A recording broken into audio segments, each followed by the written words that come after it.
Oh, that is a nice copper coin. But oh, Doug, do you know what time it is? 45 up. Who says 45 up, Doug? It's quarter after.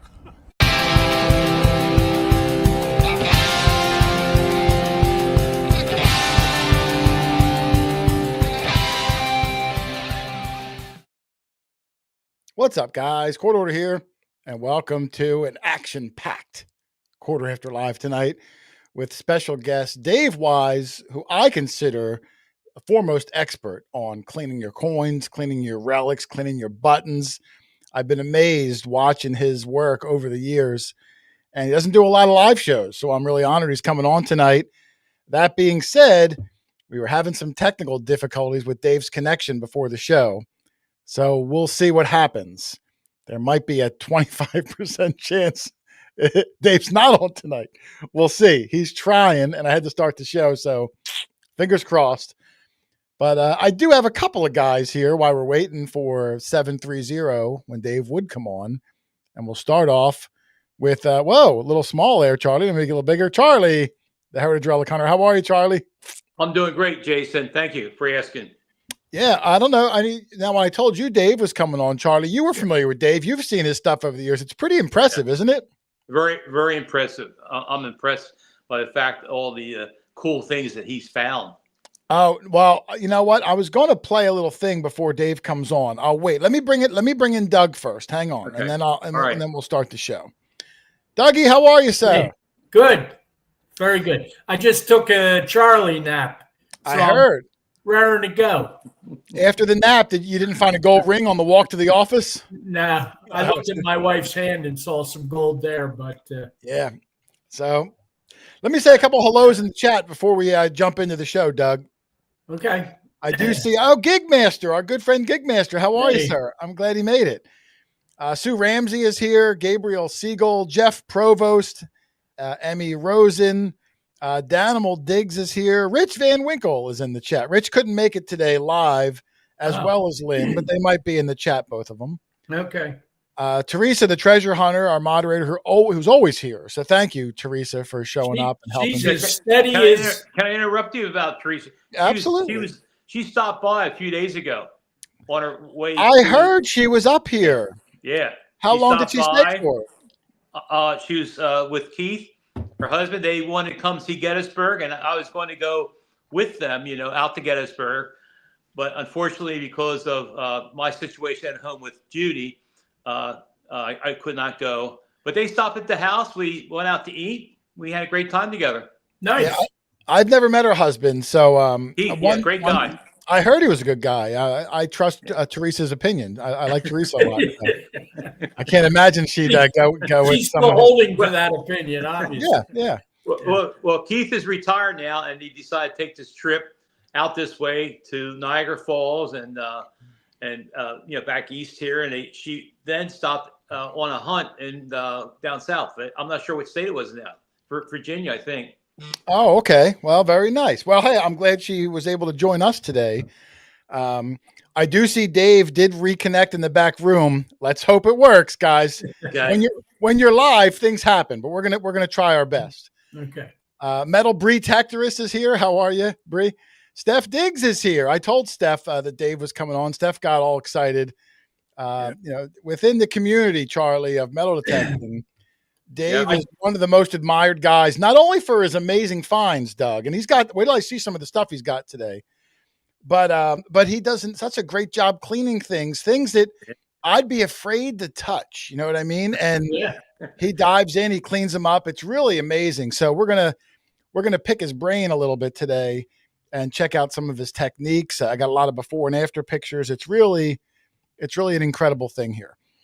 Teresa said she was at Matt Howell's hunt. Oh, that's right. Matt Howell's metal detecting event. I think it's Civil War event, possibly. I think I saw a pic or two online of like Matt's hunts.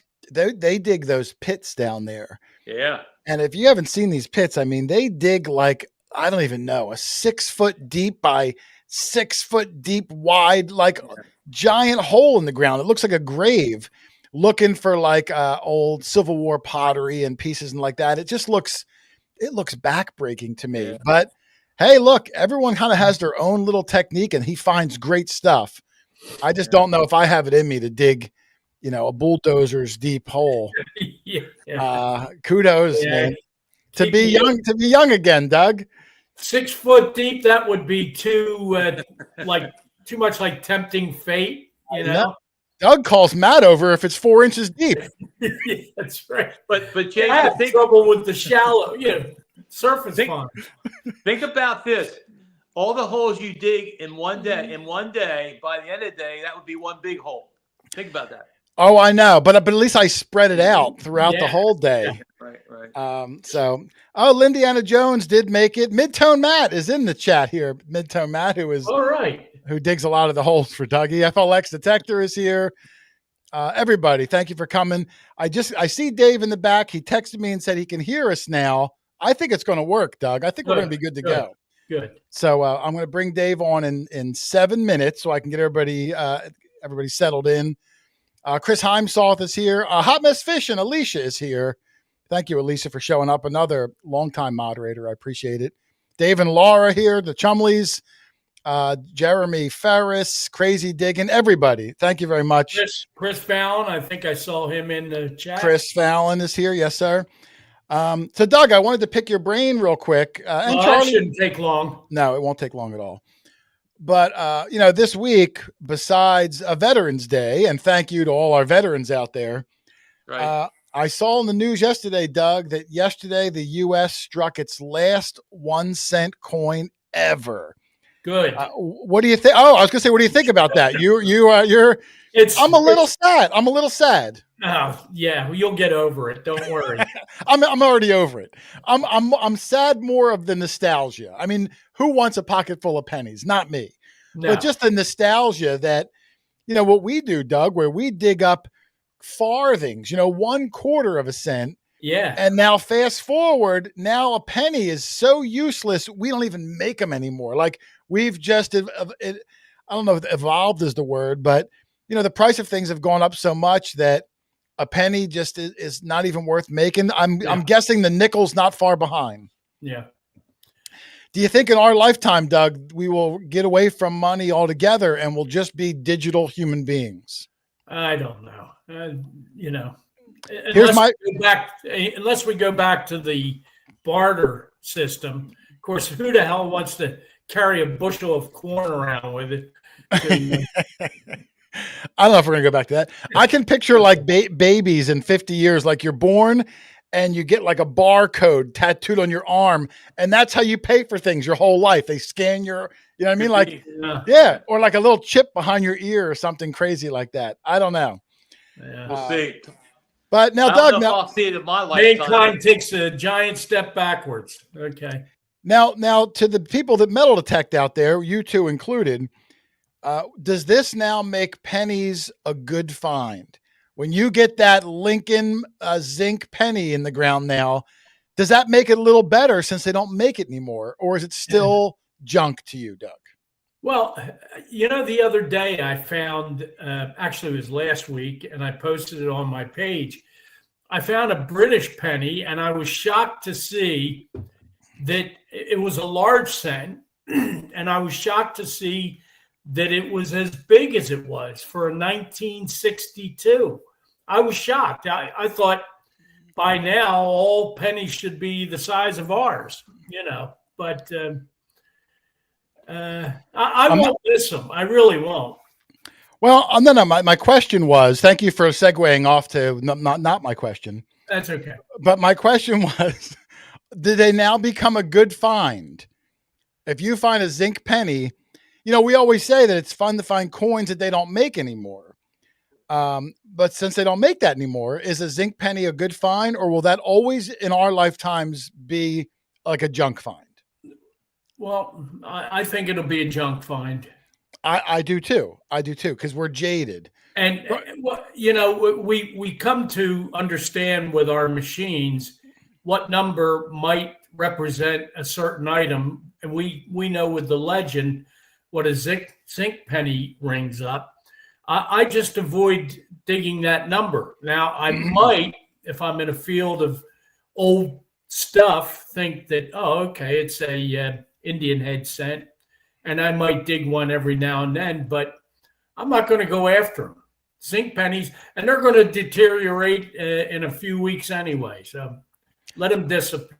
Charlie, what do you think? Will a zinc penny be something that, let's say, a kid born today, 25 years from now, gets into metal detecting?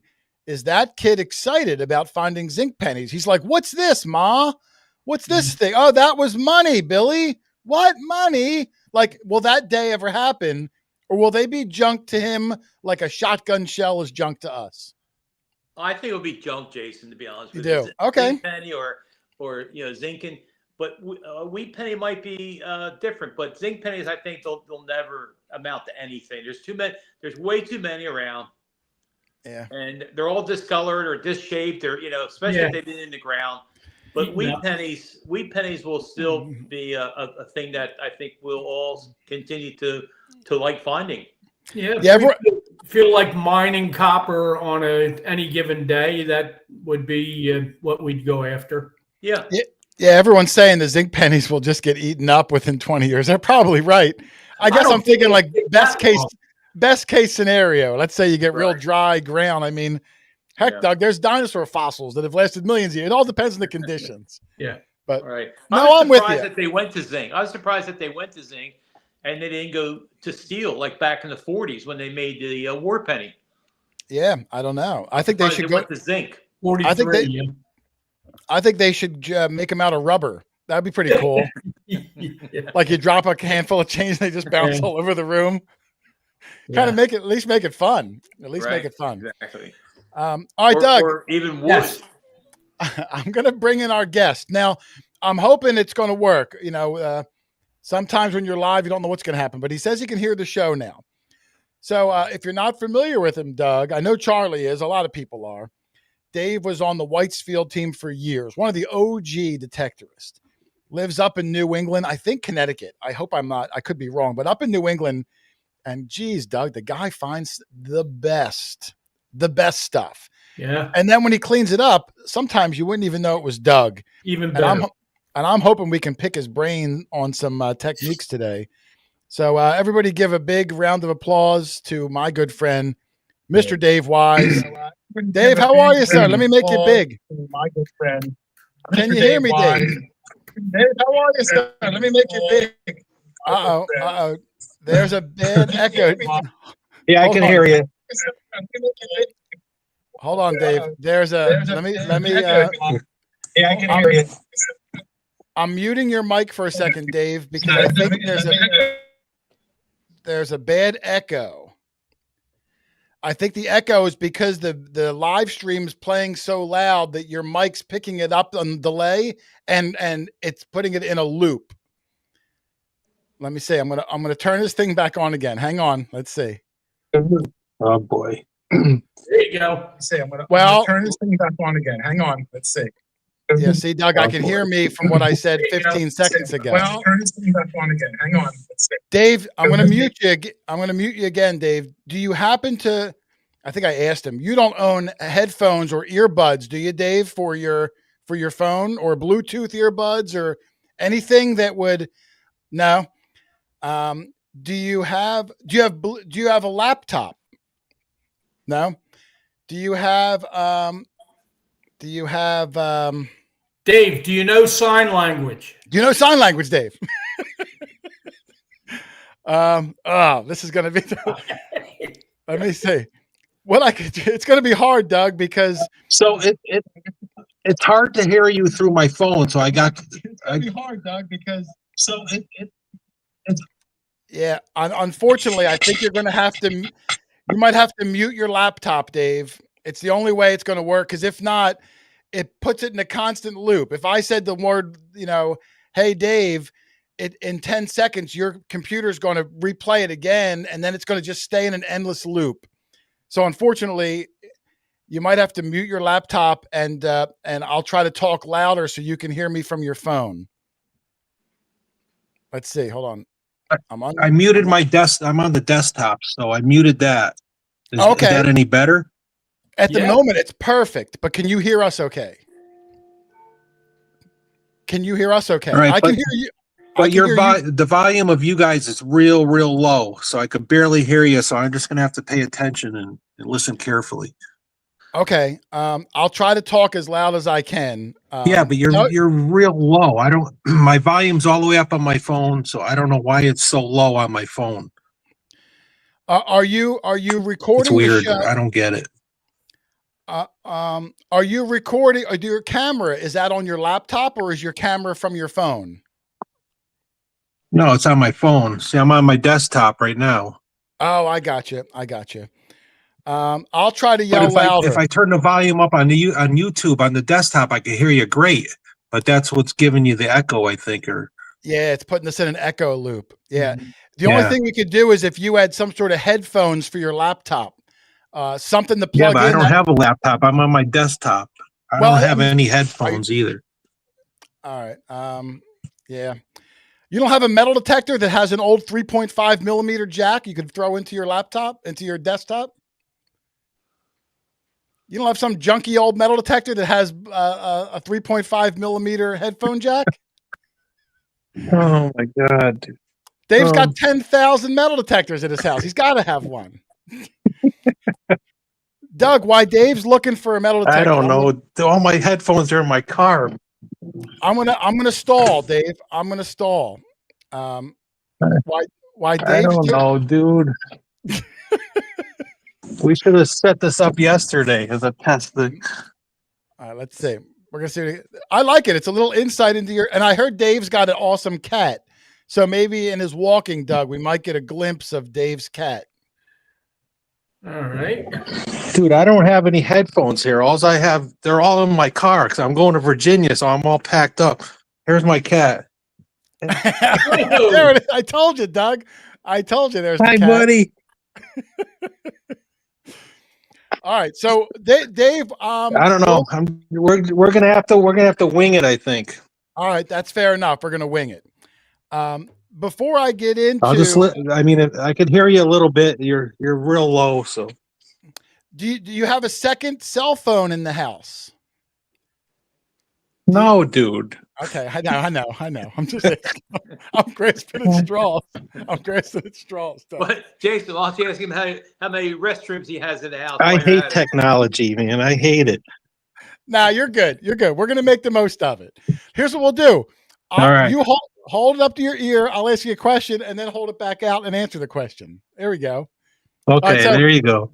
All right, so I'll ask you the first question, and then you can pull it away. So I'll get into just a background on Dave. What first got you into metal detecting, Dave, and how long until you got on the Whites field team, which was a really exclusive club, back in the day? Well, I think I was senior year in high school. My father came home with a White's 4000D, and like a few times we went bottle digging and stuff. So when he brought the metal detector home, that kind of got me hooked in the backyard. I was finding clad change and stuff, and then the machine wasn't that great. It didn't have the depth and stuff like today's machines, but we did find some clad and stuff like that. But then it kind of ended up in the closet for a while. Then I moved to upstate New York and I got married. And one year I took my income tax check and I bought a white Silver Eagle. And I started going to the parks and knocking on old houses and stuff, and started finding Indian head pennies and barber dimes and barber quarters. So that I really got hooked then. So then just ever since I've been hooked with it. Then I got divorced and stuff. I moved back. What's that? So I'm wondering, back then, before YouTube and the internet, how did a guy who was just detecting in his local area, how'd you get involved with the Whites field team, which was a huge thing? Well, I mean, after my second marriage, I got divorced and I moved back home to Connecticut. And then I started, there was one guy, Danny LaMontagne, and this one guy, George Pesha. They were posting stuff on TreasureNet. like old coppers. They were finding stuff at cellar holes. So I wanted to get into cellar hole hunting because I like colonial period. So I asked Dan to come down to my hometown. I knew there was a bunch of cellar holes in the woods, the original settlement of my hometown. And he came down and showed me the ropes, like woods hunting and stuff. It's totally different than being out in a yard. And I found my first large scent was a drape bust at the cellar hole. So it was just, that hooked me. I started making YouTube videos and stuff. I started detecting with Todd Hiltz a lot, and he was putting out YouTube videos, and I guess whites took notice of that. So they contacted me and said, we're putting together a field team, and would you like to be on it? You know, we're going to fly a bunch of you guys out to Sweet Home, Oregon, tour the factory, all expenses paid. So I jumped on it. And they were just a great company there. They used to send us machines to test and stuff, and send us to events and stuff. It was just awesome. And it's unfortunate that they had to close, and that put an end to the field team. So yeah, the whites feel. Oh, Dave, can you see this? Look, people are saying that if you put your phone on speaker, it might fix it. Read the message on the screen, Dave. It says if you put your phone on speaker, it might fix it. All Do you right. know how to put? Let's try that. Let's see if this works. I've never done this before, Doug.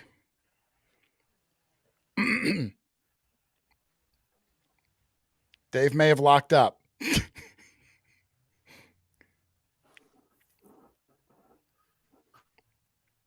But that's it. If I'm using my phone, I know how to turn on speaker. I'm not sure how to do it on. I told you I'm a technological idiot. That's okay. So is your phone on speaker now or no? Or you don't know how to do it from the I don't know how to do it through this app that I'm on. Okay. All right. Well, we'll just make do. We'll just make do. So it just stinks you're not gonna be able to hear me too good. All right, hold the phone up to your ear. So so here you are, Dave. You're fairly new. You're on a renowned whites field team. What made you take these old coins and these old things you're finding and start experimenting with cleaning them up? Because a lot of guys, and you were new at the time, that's a dangerous proposition, especially because you're finding some incredibly old and rare stuff up there. What got you first experimenting with cleaning these things?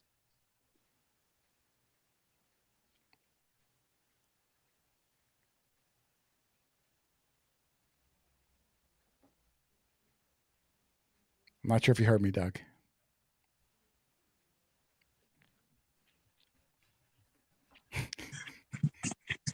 Well, okay. Like some of the Indian head finds, or my first Indian head scents, I didn't like all the green on them, so I started experimenting. I tried vinegar, and that pitted the heck out of them, which was bad.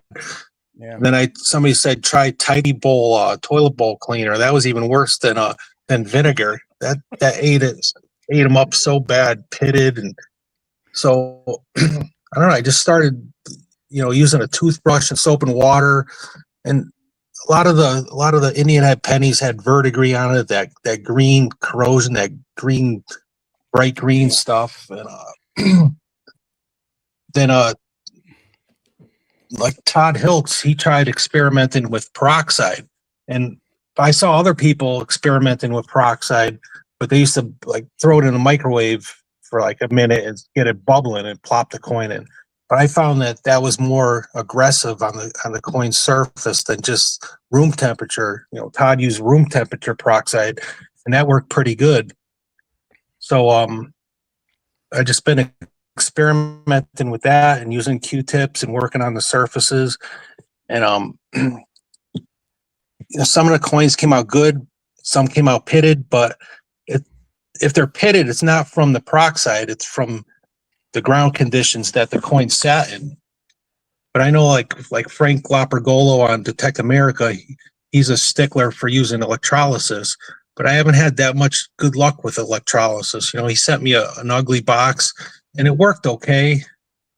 But I think his point is a lot of the coins, if you use electrolysis, it changes and it does something to the core of the copper coin, so it makes it more stable. But most of the coppers I've cleaned using peroxide, they've been stable. They haven't really broken down. I haven't noticed any crumbling or anything. So I just been sticking with the peroxide method for now. And then there's this guy, William or Gary William Brosnian or something. I don't know how to pronounce his last name, but he has this this powder. It's called EDTA. It's some kind of chelating agent, and you put the copper in there, and it just dissolves that green corrosion and verdigris. So I've been experimenting with that, and it works pretty good. I'm going to play here, Dave. Hold the phone up for a second. I'm going to go through a couple of photos here from that I got off your Facebook. So as I bring them up, just explain to me. I can't even hear you now. Hold the phone up to your ear for a second. I'm going to put up some pictures of some stuff I got off your Facebook. If you can explain what you did, your technique for these specific coins. Is he spinning, Doug, or is that the inside of Dave's ear? No, he's spinning. There you go. No, that's Charlie. Hold on. Dave's going. Hey, Charlie, you look good, man. You look good. Oh, hold on. Dave's back. Dave's back. All right, hang on. There. All right. Did you hear me at all, Dave?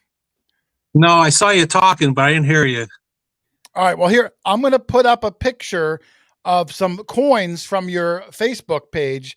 And as they're coming up, just let us know what you did to get to the end result on each of these coins, if you don't mind. Not sure if you heard me or not, but I think I'll get the point. Okay. Do you remember this coin, Dave? I think there's a lag, Doug. He'll hear me in 10, 15 seconds. Okay, I heard you. Okay.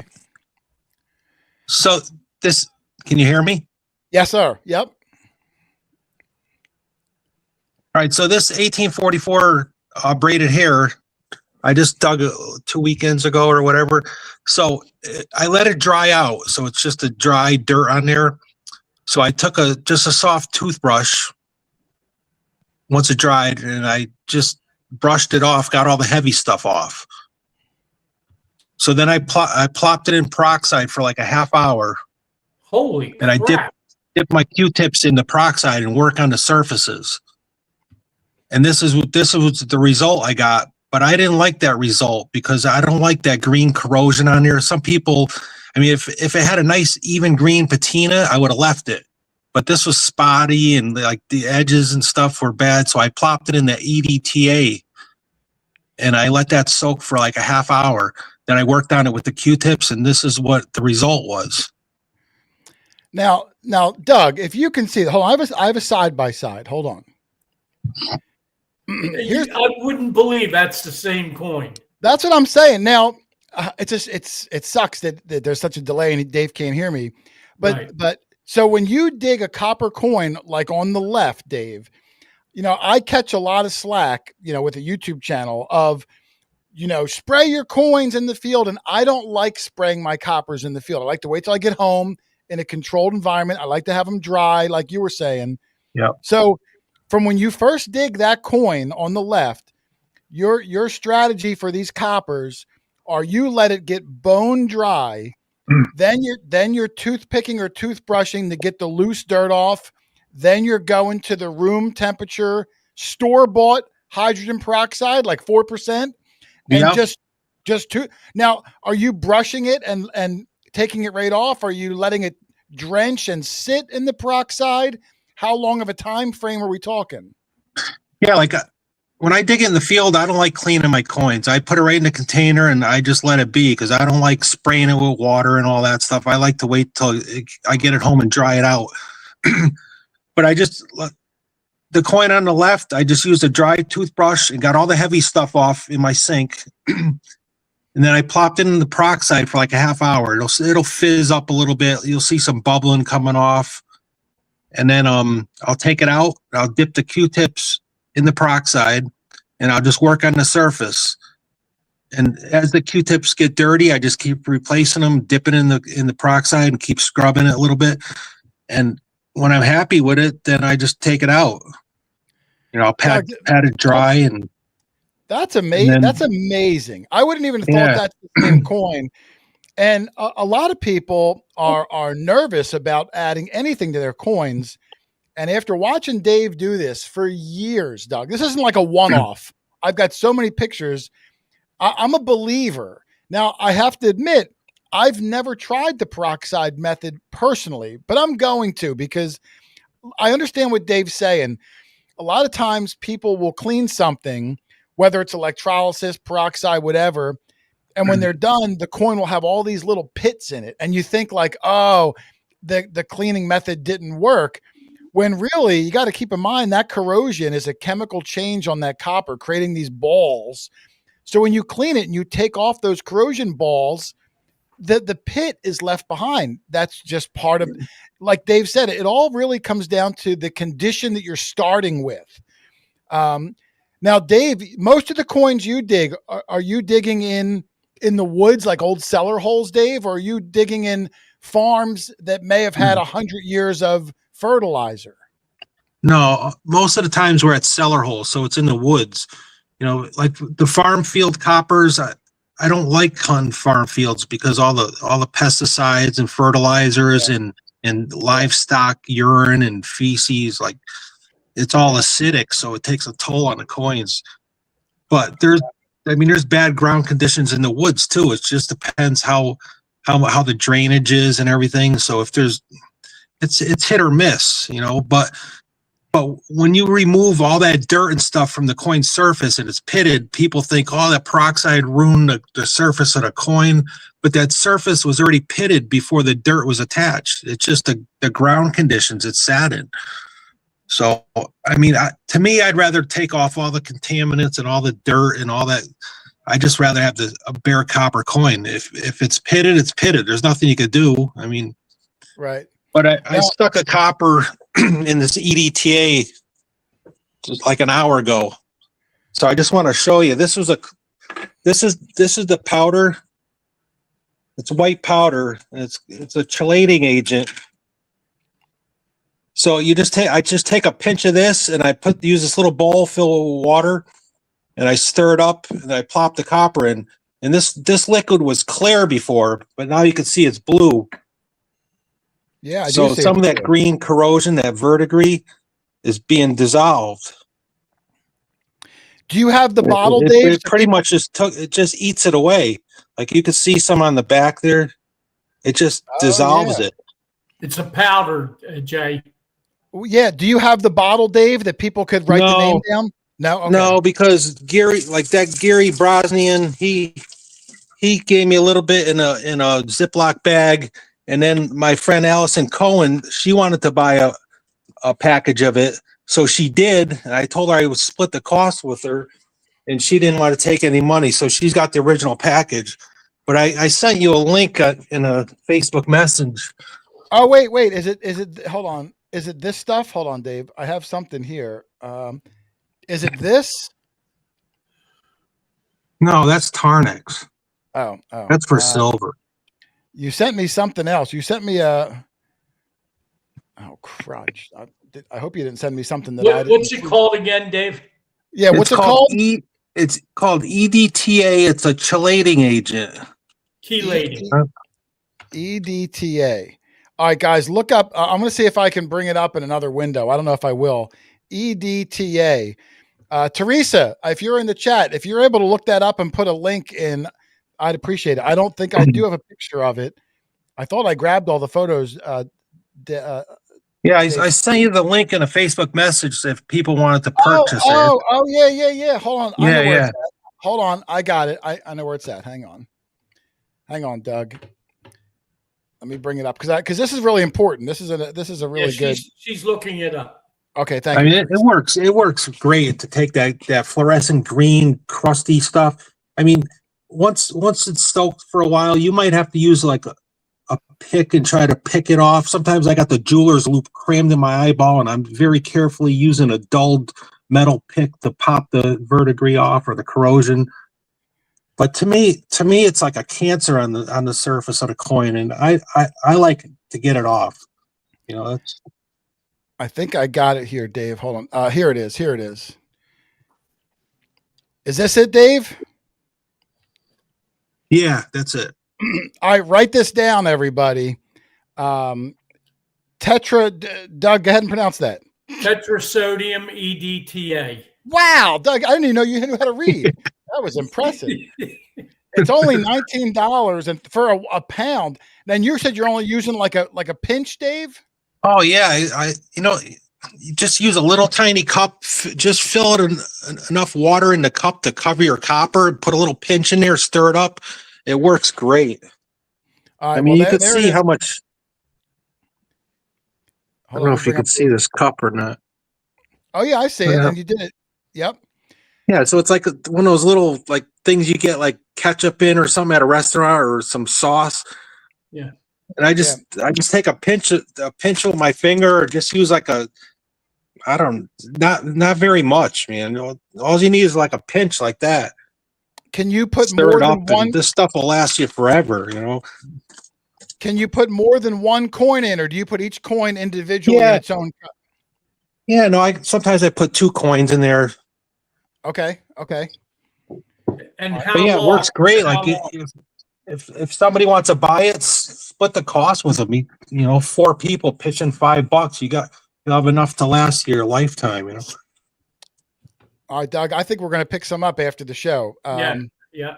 Let me see. Let me bring in the slideshow again, because I have more images of some of the things Dave found. Could I ask Dave a question? Yes, you may, sir.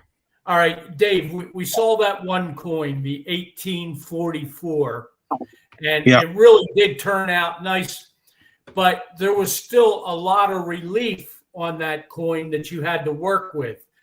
Will it bring up one of those really rubbed down almost to the nub large sense, enhance that in the same way? No, it won't bring back any detail that's not on the coin. Like if your coin's worn out and shot, it's not going to bring it back. I just got lucky that coin wasn't in circulation that long. Yeah. Now, before I go into the next one, Dave, talking about Doug's topic, for silver coins, I had heard, and I've never tried this. I heard there's a product called Nicodate, which was made for nickels, like buffalo nickels, to bring that date out. But I heard if you put a little bit on a silver coin, that type of acid will actually eat away like a micron level and maybe reveal detail underneath. Have you ever heard of the Nicodate product, and have you ever used it? I used a Nicodate product on a couple nickels, and it didn't work for me. I think I still got it up in the cabinet. I haven't tried it on any silver, so. Oh, okay. That could be a wives' tale. I don't know. I've never tried. Yeah. All right, let me bring in the next one, Doug. Hold on. I went too far ahead. Here we go. I have a slideshow of some of Dave's finds too that we're going to get to later. But here's another one that Dave got. Dave, what are we looking at here? Don't forget, Dave's got a delay, so everyone's got to bear with him 5-6 seconds. Yeah, that's a trime spill that I found at a cellar hole. I mean, silver cleans up easy, you know. Yeah, I just run them under warm water, and then take a soft toothbrush, put a little dish soap I don't scrub them hard just to get the dirt off.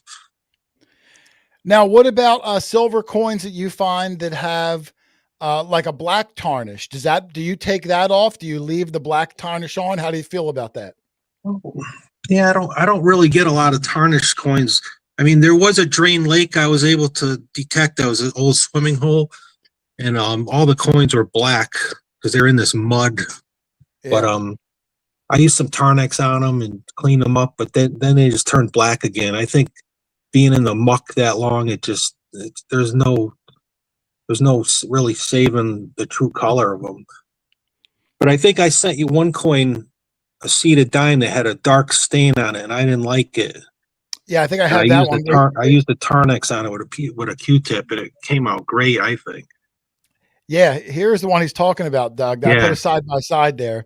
Yeah. So that stained area taking up a third of the coin, Mhm. he used that Tarnex. I have the next slide is that Tarnex stuff. And it didn't I mean, like you're not, everybody says you're not supposed to clean coins, but Doug coins, and what's this dime worth? $20 maybe? To me, I wanted to get rid of that black. I thought it made the coin look like crap, so I experimented with the Tarnex, just dipped it in a Q-tip in the Tarnex, and just dabbed it on that spot, and it just vanished. it vanished instantly, or did you have to let Yeah, it sit for a pretty while? much. A little bit of rubbing back and forth with the Q-tip. You'll see the Q-tip get a little bit black, but it just, I think it made the coin 100% better looking. Yeah, no, I agree. I've tried. Now I don't know what that stain was, like what it was I don't made. know. It must have been sitting next to something that was acidic or something. I don't know. Yeah. It just, Yeah, that's a weird stain. That's not like a tarnish stain. It's like blotchy. Like I think you're right. It was yeah, sitting against something and yeah, discolored it. But you can't when you cleaned it, you can't even see the line from where it was stained. right. It kept everything uniform, which is amazing.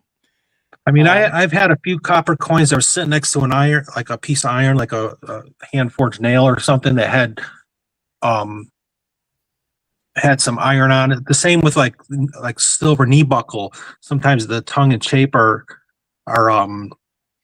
iron, so the iron's kind of fused onto the side of the or the back of the knee buckle. So I'll soak it in CLR, and then it just oh, kind of breaks up. but for your copper coins, peroxide is your go-to method, room temperature Yeah. peroxide. Yep. So, Yep.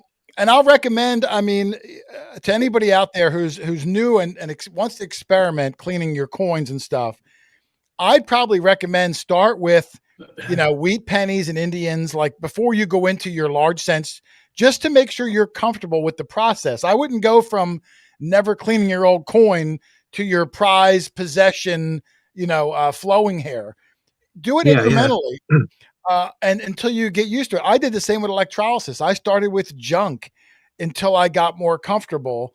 And, like you said, I like electrolysis for my iron relics. I Yeah. personally, I'm not a fan for my coins, but whatever method you find works for you, it works for you. Whatever you're comfortable with, just like Well, your machine. well, those little ugly boxes that Frank sells, I guess they're like real low voltage. It's not like hooking Yeah. your car battery charger up to an iron relic. You'll fry a coin if you use one of those battery starter boxes or whatever. But Your coin's just gonna be gone. I have one of Frank's ugly boxes too. I'll give him a shout out. I do yeah, use it when we find some cool iron relics. I don't find a lot of cool iron things. Not yeah. too See, often. I just don't have the patience for the electrolysis. You got to keep an eye on it. So I just plop my iron in vinegar. Then I use a wire brush and scrub it and get it down to the bare metal. Then I'll use Rust-Oleum rust reformer and coat it. But over time, you'll see the iron starts coming through the rust reformer. So I think the electrolysis definitely stabilizes your relics better than vinegar. I think it Yeah, changes the molecular structure or something of it. So when I do the and I'll show some of Dave's some of his iron relics here too, Doug. I'll do this full screen for a second. Dave, this is just a hatchet head, right? Am I looking at? it just no, that's an old hammerhead. Oh, a hammerhead. Okay. Yeah, And I'm just going to play through. And this was just, I think Dave said it was just vinegar, right? yeah, Dave? just vinegar I used. Let me see. I'll show you what he gets out of this. So here's during the process. Now this is like distilled vinegar, like this kind you'd buy at the supermarket. Yeah, just plain old white vinegar. Yeah, everybody says use cider vinegar, but I don't think it matters. I mean, white vinegar is cheaper and it does the job. Yeah, I mean it looks So real. Now this is kind of like when I do electrolysis on my iron relics. It kind of looks like this at the end, where it's kind of black. And then I usually will see. Whoops, I didn't mean to cut that out there. I usually will seal it, because if you don't seal it, the rust starts to come right back almost within an hour, Doug. Yeah, So I yeah. usually, I think that's called flash rust. But you can see I put the Rust-Oleum rust reformer on there, so that milky yeah. stuff you still see is it's not quite dried yet. So it brushes on like a milky white, but it dries black.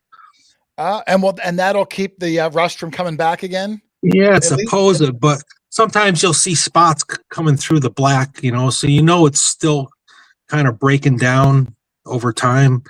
Right. And you're going at this with like a wire brush, like you'd clean your grill with? Yeah, like so that second picture, the one before this one, that's just out of the vinegar. So I'll throw it in the sink and grab a wire brush and pour some dish soap on there and scrub the heck out of it. And then if it needs more time, I'll plop it back in the vinegar. But Is that your kitchen sink, Dave, that you're yeah, knocking little pieces right? yeah, don't tell my landlord. Dave gets a clog every 6 months. He's having a plumber.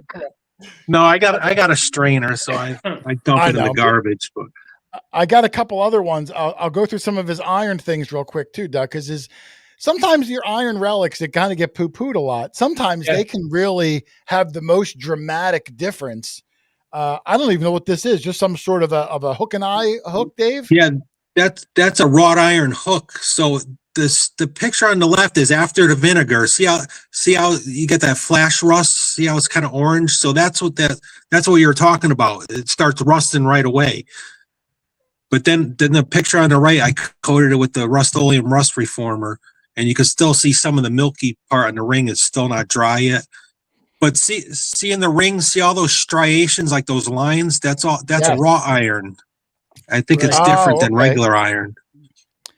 And when that Rust-Oleum dries, will the milky color go away? Oh yeah, because that whole thing was milky, but just where the ring is going through the loop, it's still a little bit wet there. That's why you see the milkiness, but it'll dry just like the hook part, solid black. Yeah.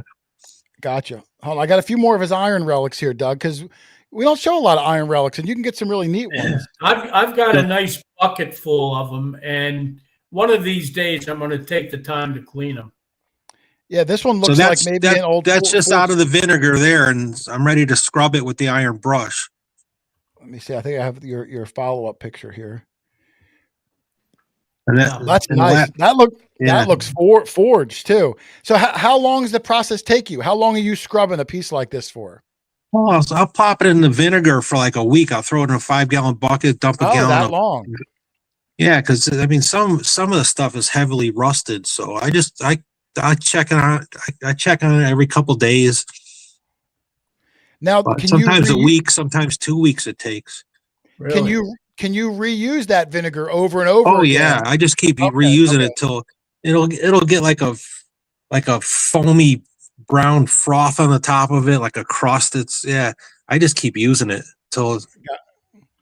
Let me see. He's got a couple other ones, Doug, and then I want to go to some of his. Oh, there's a picture of his rust reformer. Yeah. Yeah, see that's a hand forged clevis. That was out of a cellar hole. That thing is old.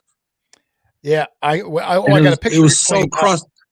I almost left it in the woods. I said, "What am I going to take this thing for?" But I was curious how it would clean up, so I'm glad I took it.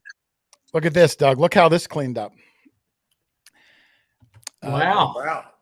This is halfway through the process. That's halfway through. That's after the vinegar and scrub with the wire brush, and that's wrought iron too, because you see all the lines, see the grain in it. Right. Yes, I can see them. And then here's the ultimate ending one. Now I've cleaned up similar pieces, so this picture doesn't even do it justice. I know how good these look. It looks like a lot of black from this specific angle, but they look fantastic. And that's back to the original iron like it looked when it was made. Yeah. So that's a beautiful piece. That's also probably forged, blacksmith made, Doug. Oh yeah. Incredible piece there. And then I think I got one more iron piece from Dave, and this one I put in because it was just super cool. What is this one, Dave? I think looks like it's cast iron. It's cast iron. I found this at a cellar hole too. I'm not sure what the purpose was, if it was just a little bookend or some kind of door stopper to hold the door open. I don't know. It's pretty small, but I decided to clean it I decided to plop it in the vinegar, and I was just happy the way it came out.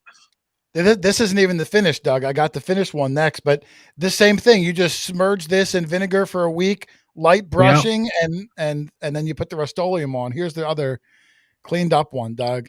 That looks like after the vinegar, I wash it off real good. I scrub it with soap and water. Sometimes I'll take some baking soda and dump it all over, scrub it with the wire brush just to neutralize the acid in the vinegar.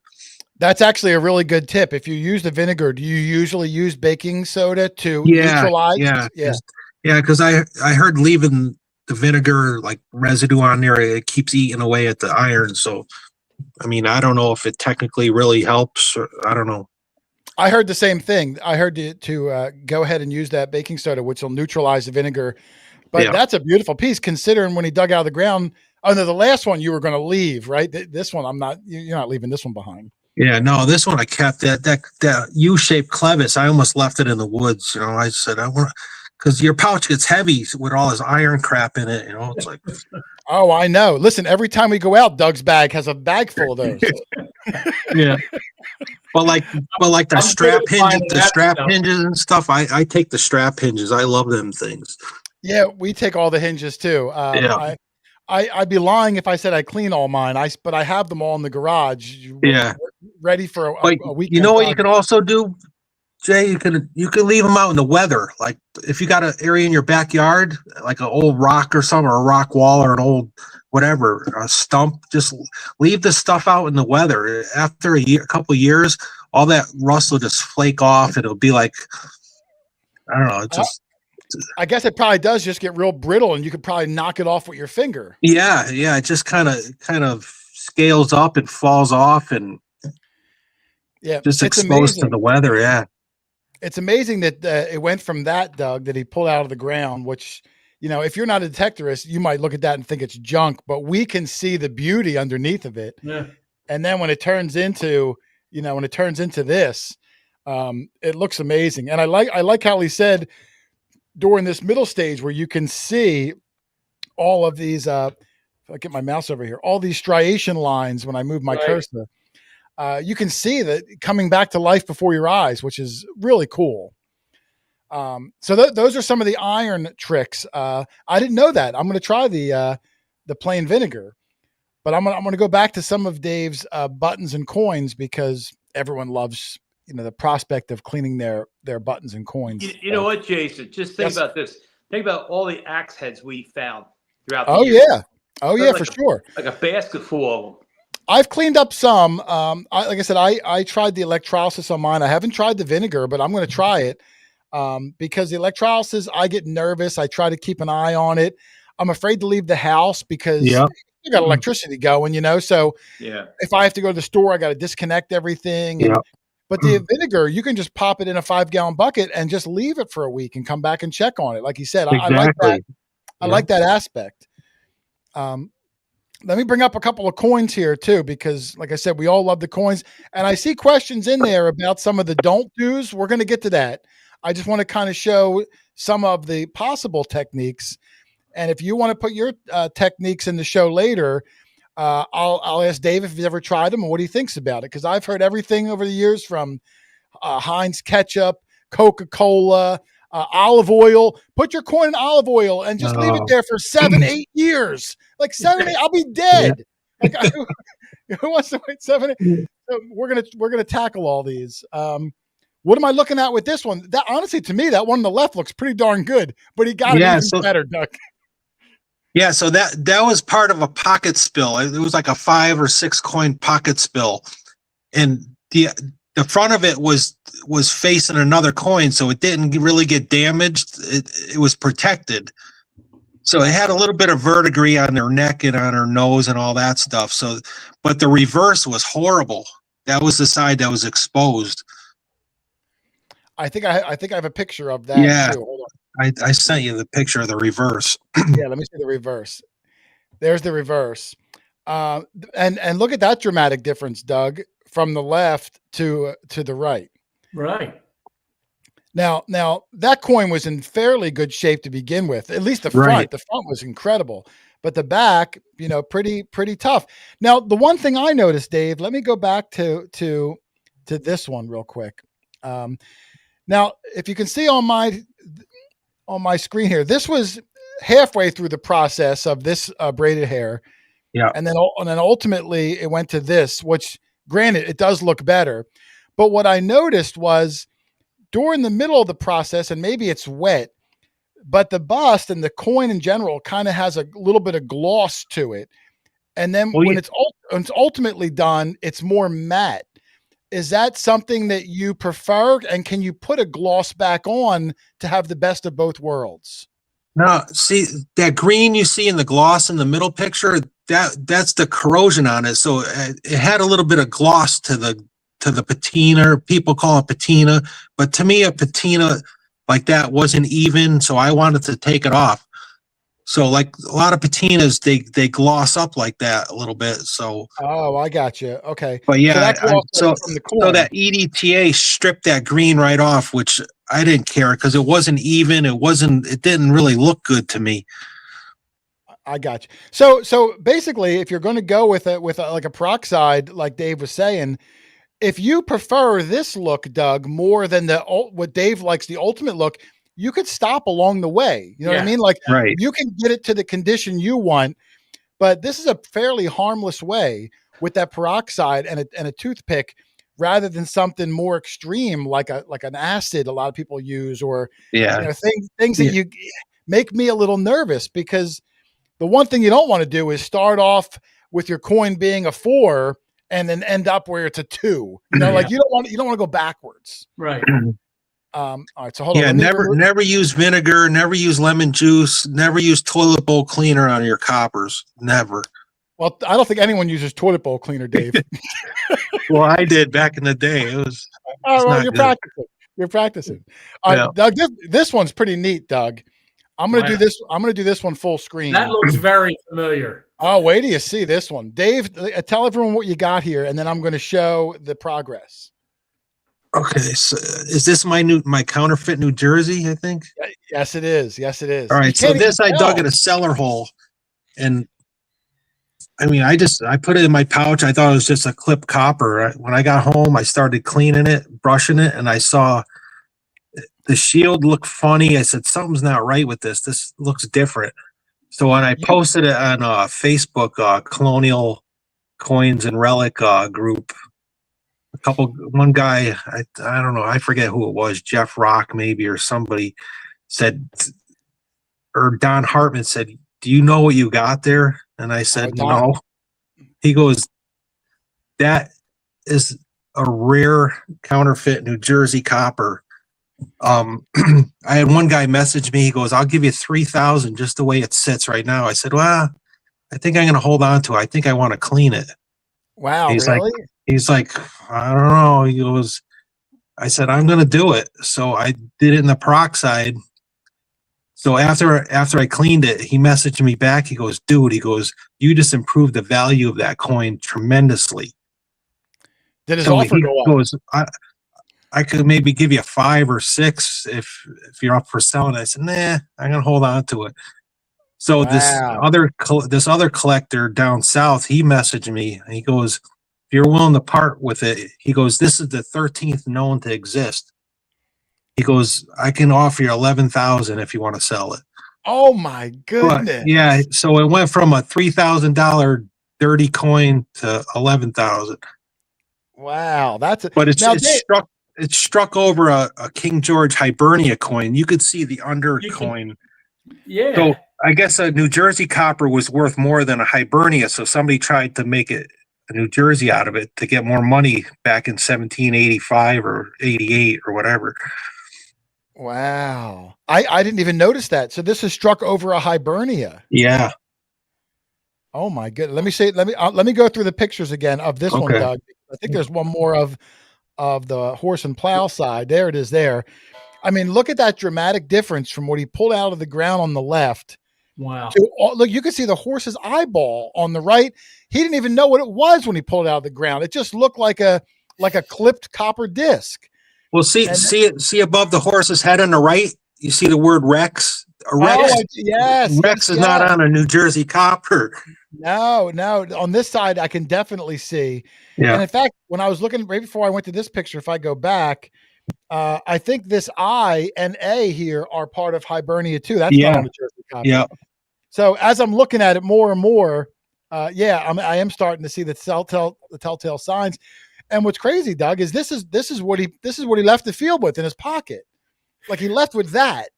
And then, at the end of him doing a nice cleaning, he's got $11,000 offers on the table. So it's just a perfect example of when people say don't clean your coins, you're going to devalue it. That's not true for Doug coins. No, I completely agree. I always joke with Doug and say, I'm going to rub it like a genie's going to come out. Because I want to know what I got, Dave. Yeah. Now, if it's something rare, I'm not going to rub it anymore. But the majority of what we find, drape bust and matrons and braided hairs, I like to know what I got. I rub it enough so people watching the video can see, and then we'll work on it more later. I got another one here, Doug. Here's another while we're on the Jersey coppers. It looks like a legitimate jersey. But look at the difference. This one's even got some corrosion on the left. I mean, I can see some corrosion bubbles on there. Even those came off. That was just peroxide on this too, Dave. Yeah, that was just peroxide. That was at a cellar hole and just good ground conditions. Shout out to Don Hartman too, who's in the chat. I see Don in there. Yeah, Don's awesome with his varieties. He knows his New Jersey coppers. So. I send Don a picture of every one we find from the field sometimes, and he's amazing. Yeah, he is. Shout out to Don. I think there's a picture of the side on this jersey too. Look at that. That's beautiful. Honestly, even the one on the left is beautiful. I would be thrilled just with that one. Yeah, that one. But look how good that cleaned up. Yeah. I'm gonna try this peroxide. I might even try some tonight when the show's over. I'm gonna try it on some Indians. Peroxide and Q-tips. That's all I use. That's amazing. And how long approximately from when you first dip that Q-tip in and you start rubbing that coin, how long does it take you to get to a decent condition like this one here? This one didn't take long. I mean, the dirt came right off. So you're talking 5 minutes? Yeah, 5-10 minutes it came out, so. Wow. But then sometimes just to give it a little sheen, like I'll wipe the edge of my nose or my forehead. I know it sounds gross, but just put a little of your face oil on it just to give it a lith sheen. We do that too. We use the side of our nose. We call it nose grease. Yeah, we use the same thing. Oh, I've been using the inside of my nose. That's why that's why you don't get any offers on your coins. Yeah. Let me see. I think I got a couple more coins here, and then I want to go into some of Dave's amazing buttons. Oh, here's one, I guess, during the process on that last Jersey copper. That's got the peroxide on it, I guess. And Dave, you can see the Q-tip right below it. At the bottom, Doug? Yeah. What's that? The Q-tip. You can see that the head of the Q-tip at the bottom, just slowly getting that gunk off. Yeah. Now, before you start the peroxide, Dave, are you putting the coin in any water to get the loose dirt off, or are you just going? No, I just use a dry toothbrush to get all the dusty, heavy stuff off. Okay, so there's still a lot of dirt on it when you hit that peroxide. Okay, I got you. Now, Dave, real quick, I just found a token yesterday, but it's brass. But when I first saw it in the ground, it looked to be a copper to me. It wasn't until I was able to brush off the dirt that I saw it was a token. Obviously, it's brass. Now, will the same process work on that token that you're explaining here with the coppers? Yeah, it should. Some of my brass tokens, I just use a soft brass bristle brush with dish soap and water, and I just scrub gently. I mean, brass is a little bit harder than copper, I think, so it's more durable. Right. What about those Andres pencils on brass? Have you had any luck with them? Have you tried them? Yeah, I mean, I have a set of them that Charles Gren sent me. They work good in certain conditions, like certain coins. But I see a lot of people just using them like you're doing a pencil rubbing of a coin, like with a piece of paper over. I see them just dragging it back and forth. But to me, it's like a surgical tool. Like I always put the jeweler's loop in my eyeball, and I use the tip of that, and I start, scratch a little bit, real lightly to get stuff off. but I see people just going back and forth like. I'm like, oh Well, my God, you know. Well, I think those pencils, they don't come with instructions. So that's people's mentality. Yeah. Is just kind of go at it like it's like you said, like you're doing an etching. And once in a while, someone will have good results and post pictures all over Facebook. But Right. 99 people now have scratches and stuff all over their coins. Yeah. So you got to be careful. I like Yeah, Dave's you got to use, you know, you got to have common sense and just use your own discretion. Here's another peroxide one, Doug. Here's another one that just came out fantastic. I'll do a full screen on this one too. Nice. Look at that, Doug. That's a beautiful Connecticut copper. Same thing, Dave, in the woods, just regular peroxide. Yep. To me, I just don't like that green. It doesn't look natural. You know, a lot of, like, I see Aqua Chigger, he uses, like, he said, just don't use water on your coppers. Don't ever use water. I mean, I've used water, and I prefer this look than the dry, dusty look, but to each their own, I guess, you know, whatever you prefer and whatever kind of results you want to get, then don't let me dissuade you from doing your own method. But oh yeah, try it out. Listen, Dave's not telling you what to do, Doug. Dave's just sharing his tried and true decades of experience. And that's all. Like if you know, I'm not saying everyone go home and do this, but these are the results from Dave. So I really trust him. If he says to do it a certain way, I have the utmost confidence that Dave's going to lead me the right path. I have to find me a Connecticut copper that looks that good. I never saw Britannia look so busted before. I've dug a ton of Connecticut copper. A lot of them are wasted. They're shot, you know. Yeah. But once in a while, you get a good one, and no, I agree. It's the ground conditions are, you know, if the better coin you're starting with, the better results you're going to have. Sure. Right. Hey, Jason, I have a question here. Okay, yeah. We just found a coin that is a rare, valuable coin, and we were saying it needs to be professionally cleaned. What does a professional guy do? I mean, who cleans coins? What process does Dave know? What process that they use to clean coins professionally? Yeah, I don't know, Dave. Like we found, what he's referring to is we found a 1793 flowing hair large cent. Yeah. You know, we said, oh man, I wouldn't feel comfortable cleaning that. So we were going to send it off to like maybe one of these coin companies and have them clean it, slab it, authenticate it, even though it won't get a number, it'll just be cleaned and slabbed. Would they do something different than like someone would you do, or you're not sure? I'm not sure what process they use, but I remember years ago on TreasureNet, some guy sent in a 1877 Indian head to be conserved, and they destroyed it.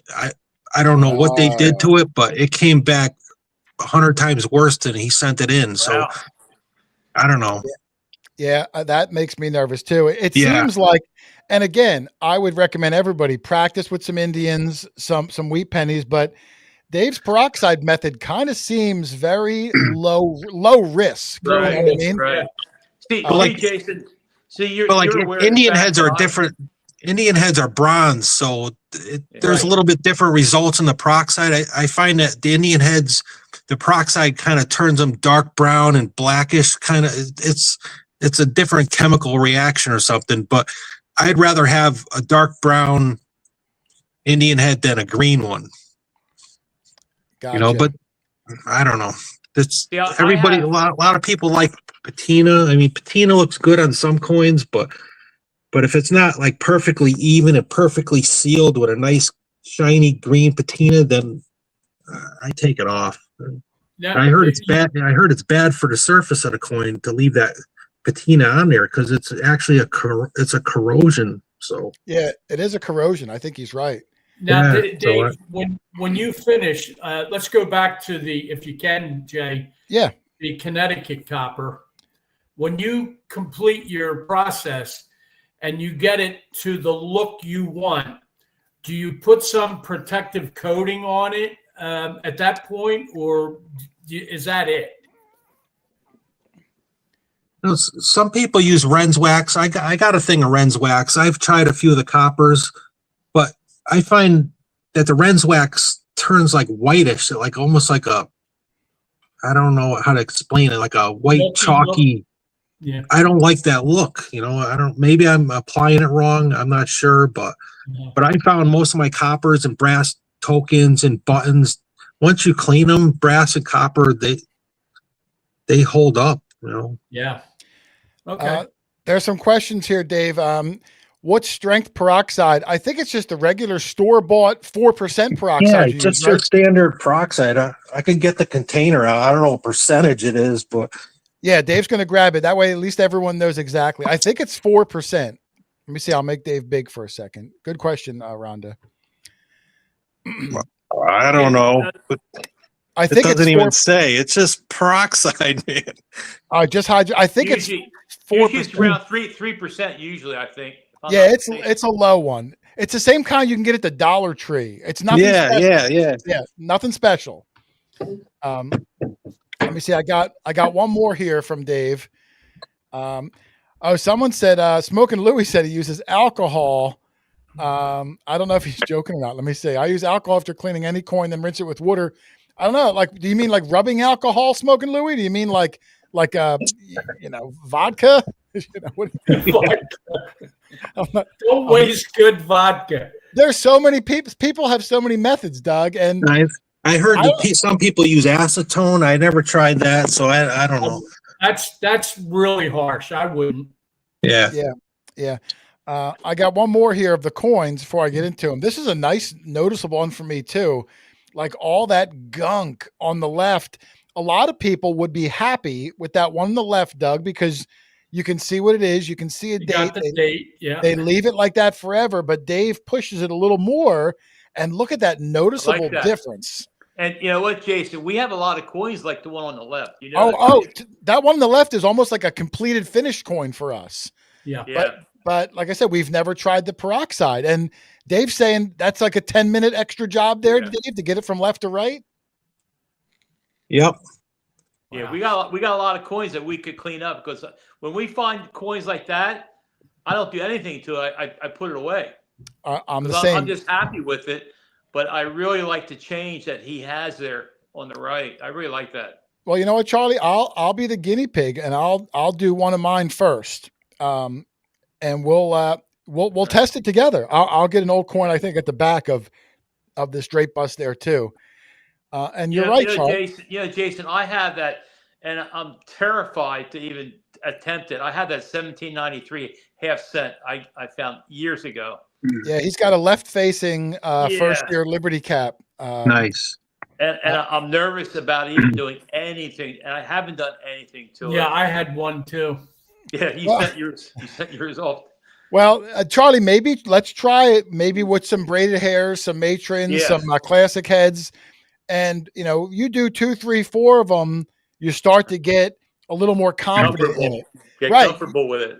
And then maybe we'll try it on something a little bit better, especially if Dave's saying he knows people that send it off to these professional places and they ruined it. I mean, it makes you kind of wonder, what is a safe place to mail it off to?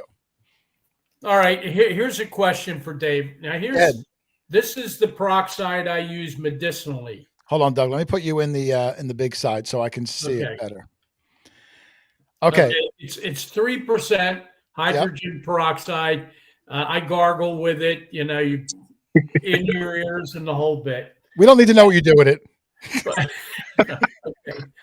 But would you recommend perhaps putting it in a tumbler, just this straight with maybe? Good question, Doug. With the shell, maybe some crushed walnut shells. Yeah, crushed walnut shells. Well, and just let it tumble in that solution. I have tumbled coppers before. I did a video on YouTube of it. It's I just use regular fish gravel with dish soap and water, and a lot of them came out great. So I never tried walnut shells or peroxide as the additives, but with the plain old fish gravel, they came out pretty good. Yeah, I use the Dawn dish detergent and the gravel, little pea gravel.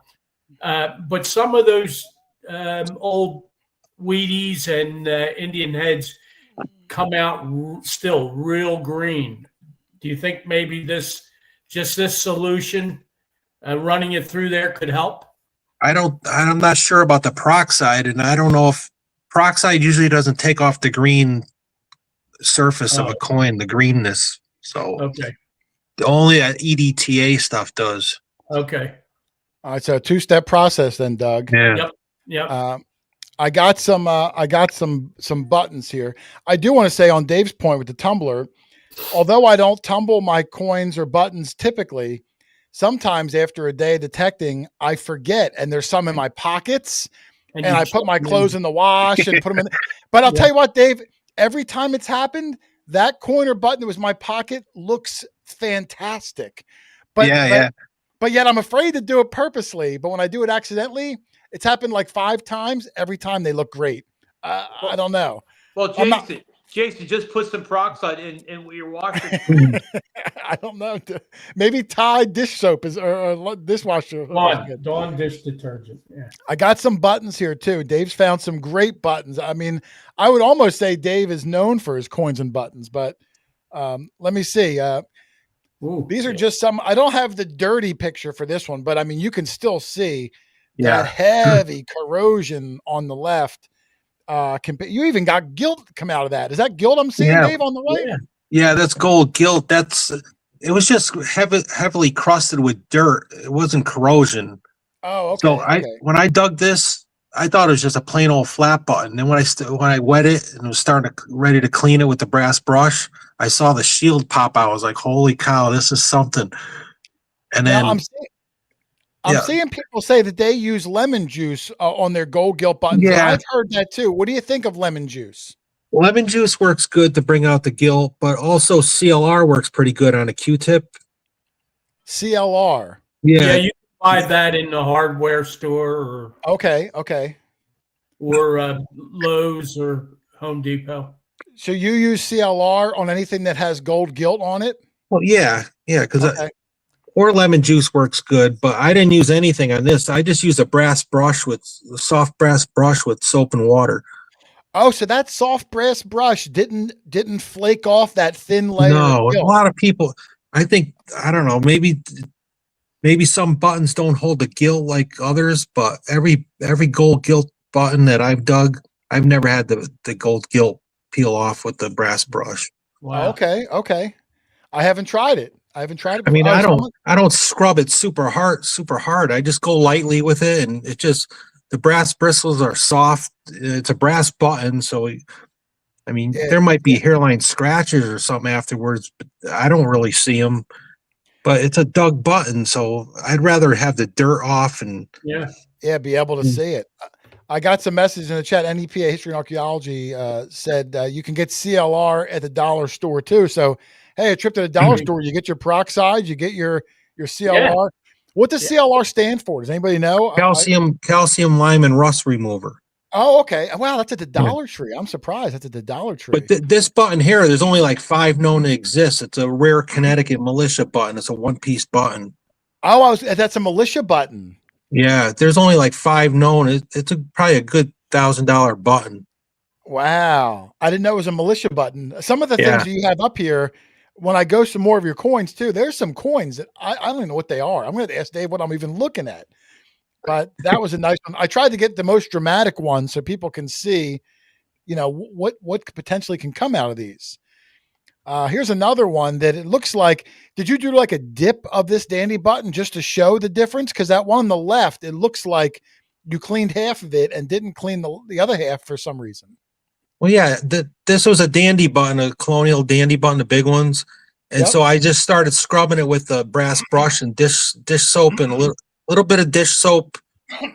And I wet the button first, put a little dish soap on it, and use the brass brush. So I cleaned a little portion of it to show you the difference what the brass brush takes off.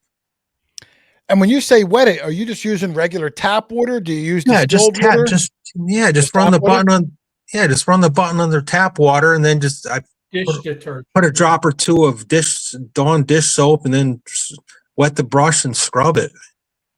Wow. I mean, look at that, Doug. That's pretty nice. Yeah, look at all the crud on that one on the left.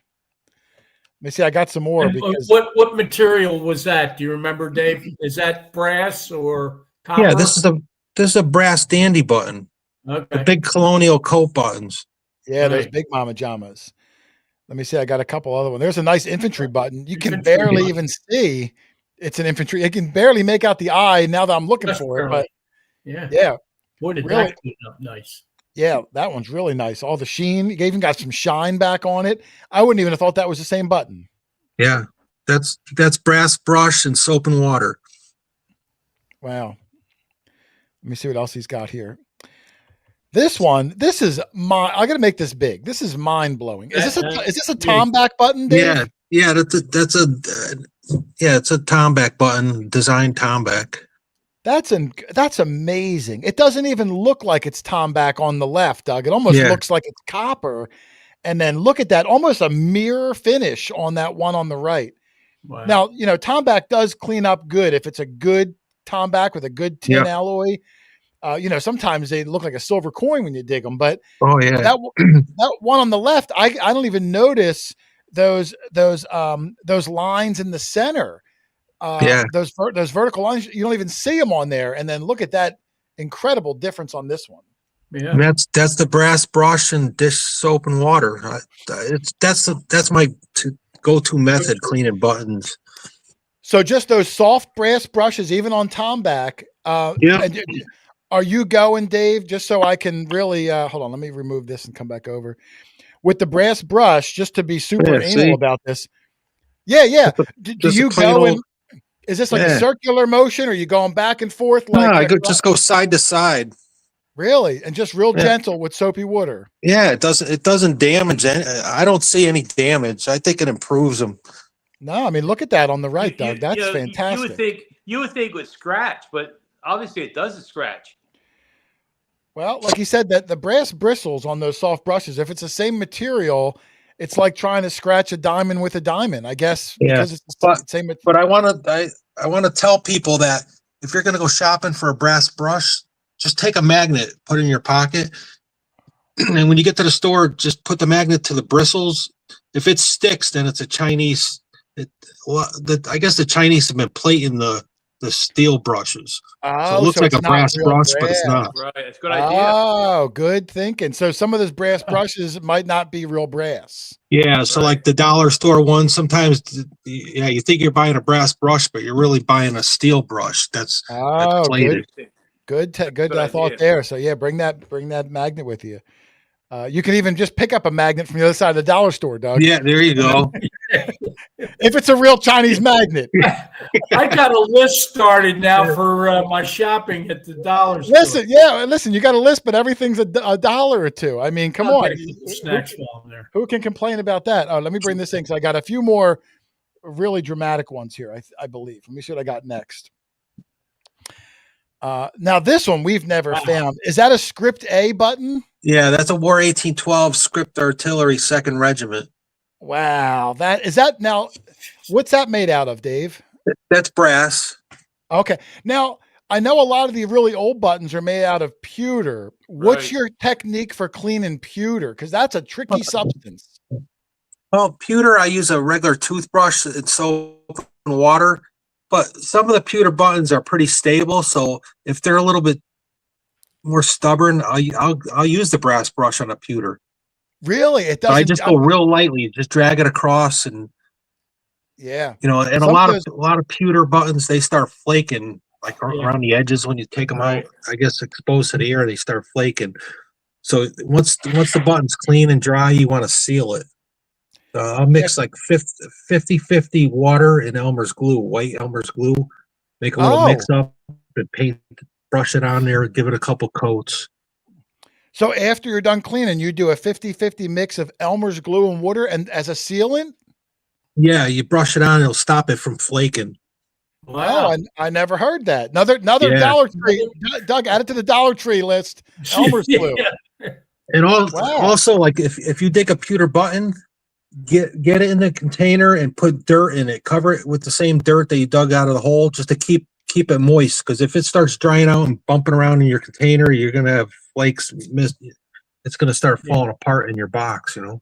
Yeah, we do that with our copper coins. Even we try to keep them moist so we can get home. I agree, especially with the pewter. So that's a good tip there from Dave. Pack it in there until you can get it home and work on it. Yeah. Let me see. I wonder what that button's worth, Dave. These are very rare. I don't know, probably like 30, $40. But Oh, okay. I was afraid that I was going to lose the lettering. I didn't want the lettering to start because it's so thin. I said, if I use the brass brush on this, it might start falling apart. I might lose the thin lines. But yeah, that's a beautiful button. Yeah, that Yeah. one's really sharp.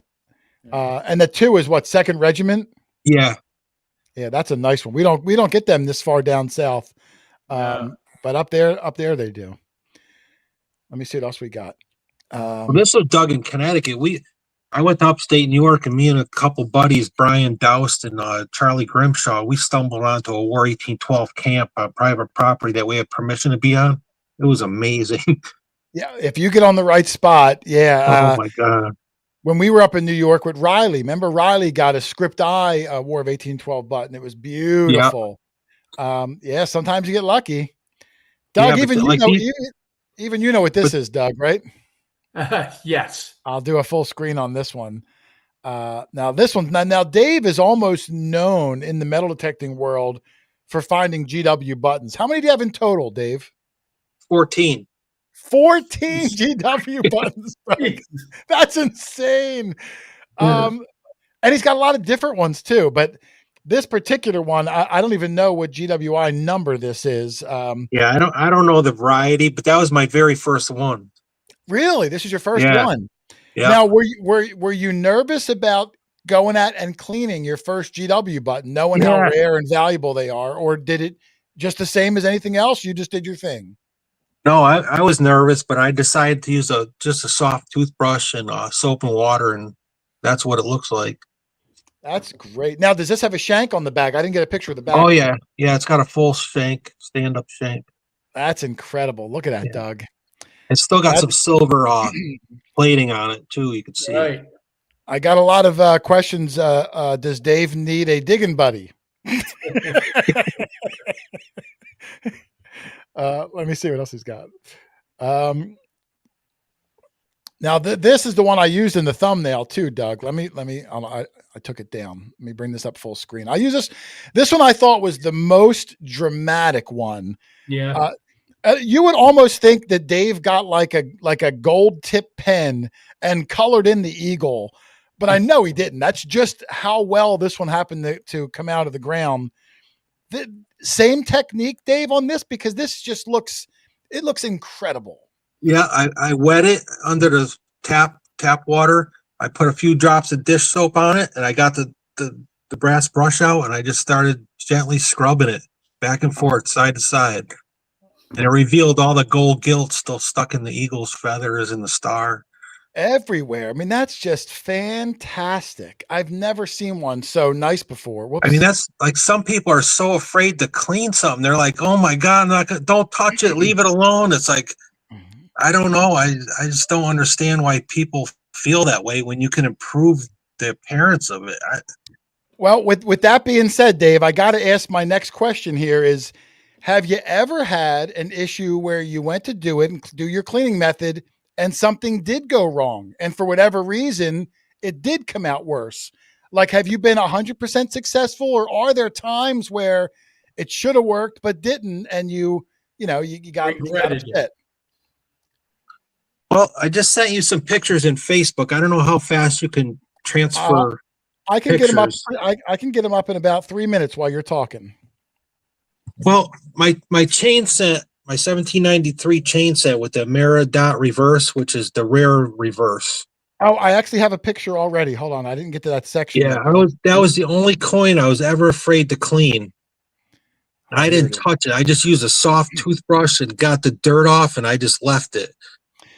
So if this was a different coin, you would still work on this one, but because of what it is, this is where you decide to stop. Well, what happened was, if you look at Messenger, I think I sent you the picture of it in the slab. Let me see. Oh, I see. I'm here. Go ahead. You talk about it while I get these ready to be loaded up. I decided to send it into Annex to have it graded in slabs. So I noticed after a few years, the coin started looking worse and worse, like in the slab. So I was afraid it was breaking down, like starting to, like the surface corrosion was attacking the coin. So I broke it out of the slab, and I had Gary William Brosnian try that EDTA on it because I wanted to get that corrosion off. And so he did it, and I mean, I'm glad I did because I think I saved the coin from deteriorating more, but I lost detail in it. I'm trying to. It's going to take me a second to bring it up. That's all right. Jason, are we looking at flowing hair there? No, that's a chain set. It's still kind of a flowing hair front, but the back is different. Can you see the chain? Yeah, but the It's front is like a flowing hair though, right? Yeah, they're both 1793, but That's the early one. Isn't that the earlier one? Yeah, this one came out first, but people didn't like the design, so they wound up changing the reverse mostly. And well, they didn't like the design because they felt the chain represented slavery. Right. So they changed it to the reef. The second minting one is the reef. Then that's the one we found. Yes, we found the second change with the different back. Yep, which is that flowing hair. But the same year though, right? Yeah, both 1793. Yeah, yep. But some had the full word America. Mine had the abbreviated America. So it said Amera dot. It didn't have the CA. Well, Dave, you don't have to tell me how much that's worth, but it's worth quite a bit, isn't it? Yeah. I mean, the grade they gave it was a good grade, but they put heavily corroded, which they could have left that out. But hold on, I'm bringing it up. I got your pictures over. Let me bring it up now. You want the one slab, Dave, or the one where it was? It looks like maybe you could post all the pictures, like the front and the back before, and then the slab. Then you could see the after. Well, I can only bring them up one at a time here. So let me see. I'll bring up this one first. So here's the one where it looks like it. You may have tried to clean it more. I can't tell. Yeah, that's already cleaned, but the other one is the before. Hold on, let me see. I got this one here too. That's the clean version. I might not be able to get them all during the show here. This is just the slabbed one, but this might be the best I'm going to be able to do during live like this. Yeah. And that one, that's what he was saying, where he got it back. It's slabbed. I'm surprised they even graded it with a number grade, Dave. Usually they don't grade them with a number. Yeah. And it does say it's heavily corroded. But the other picture before it's cleaned, you could see the detail that was in there, but then it started breaking down in the slab. Yeah, you can see that. Yeah, I got you. I think the best one. Whoops. I think the best one I'm going to be able to get for today is the one I loaded in the show already, which is this one. Hang on. It's not the picture Dave wanted, but this is the best one I'm going to be able to get. Yeah, so that was the front before it was slab. It had great detail and stuff. Yeah, but that surface coating on there of the verdigris or whatever just started eating into the surface of the coin. Yeah, and this one, I think this coin, I think they only made like 33,000. God knows how many still exist. There was only like, I think from what I heard, the population of the abbreviated reverse was only like 2,000. Oh, with the other, maybe with the second, yeah. And how many are still even around today, do you think? Not very many. I can't imagine there's that many of them. Charlie, did you ask? Did you dig that in Connecticut? Yeah, that was at a cellar hole. There was a whole pocket spill right behind the cellar hole. There was Connecticut's, King George's, Nova Constellations. So we think it was maybe a little stash that was kind of tucked up on top of the foundation before the house went down, and they just got spilled out. They're all like in a 10-foot radius. Wow. That's pretty darn crazy. Yeah, it was crazy. I'm sure all night you stared at that coin once you found it. You probably stayed up all night and stared at it, right? Say that again? I'm sure you stared at that coin once you found it. Oh, yeah, I knew it was different because it was thicker and smaller than a regular copper. I called my buddy Danny LaMontagne. I said, Dan, I think I got a chainsaw. He's like, no way. I was like, Right. way. I said, this thing. So I sent him a picture of it. He's like, yeah, that's a chainsaw. Yeah, we just dug that flowing hair like maybe 3 weeks ago. Yeah, that was awesome. And same thing, Dave. As soon as we picked it up, it's noticeably thicker and noticeably smaller. So we knew it was special. I didn't realize that the flowing hairs were thicker and shorter until that moment, but I just knew it was. You knew it was something different. Yep. I'm going to go through some photos here, Doug, because I got some questions too, because I don't know what some of these are. These are some photos I just grabbed off of Dave's Facebook. If you don't follow Dave on Facebook, look him up, Dave Wise. It's his personal account, so he may not accept your friend request if you're a weirdo. But he finds some really cool things. That was more for you, Doug. I know. I'm going to make some of these full screen just so people can see them a little better. This one's just like a random one, but I mean, look at all those US buttons in there. There's a cap bust, looks like a half. Everything there was dug at this camp in upstate New York, except the $50. I bought the $50, but I just threw it in there because I wanted 1812 $50. But everything else, this was that War 1812 camp. We got permission on private property and we stumbled on it. We thought there was going to be a cellar hole on this property, but the cellar hole turned out to be just a dig hole.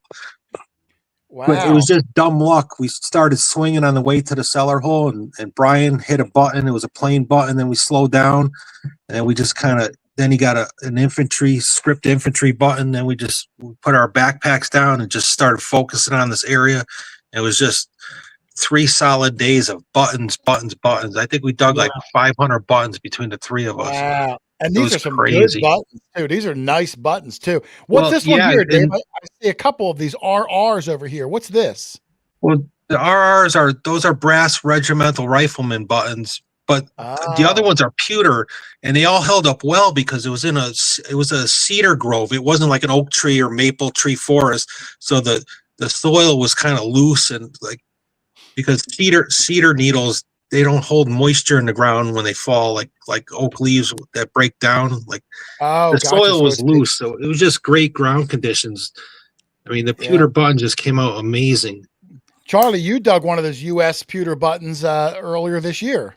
Yes, I did. Yeah, pewter. Yeah. Yeah, that's nice. I did not know it was the War of 1812 until someone said, it didn't have the USA on it.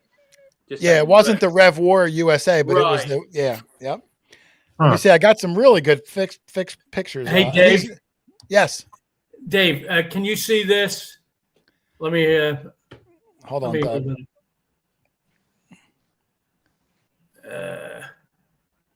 I'm trying to get it centered.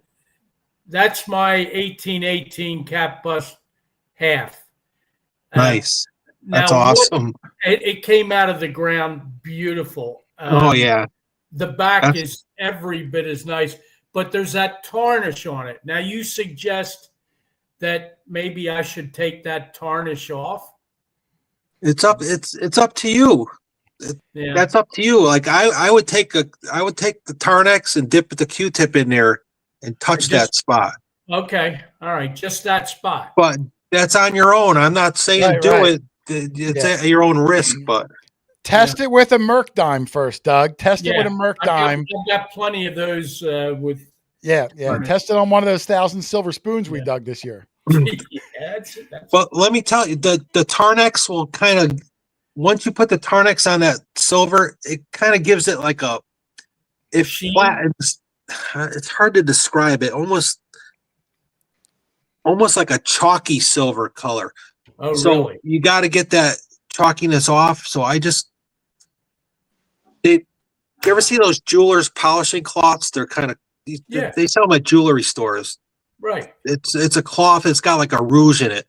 So once you do the Tarnex and it's got that little chalky, like whitish, like bleached out look, I just take that polishing cloth and just a light thumb rub will take it right off. And you're not super polishing it. You're just taking that dullness off. Okay. Right.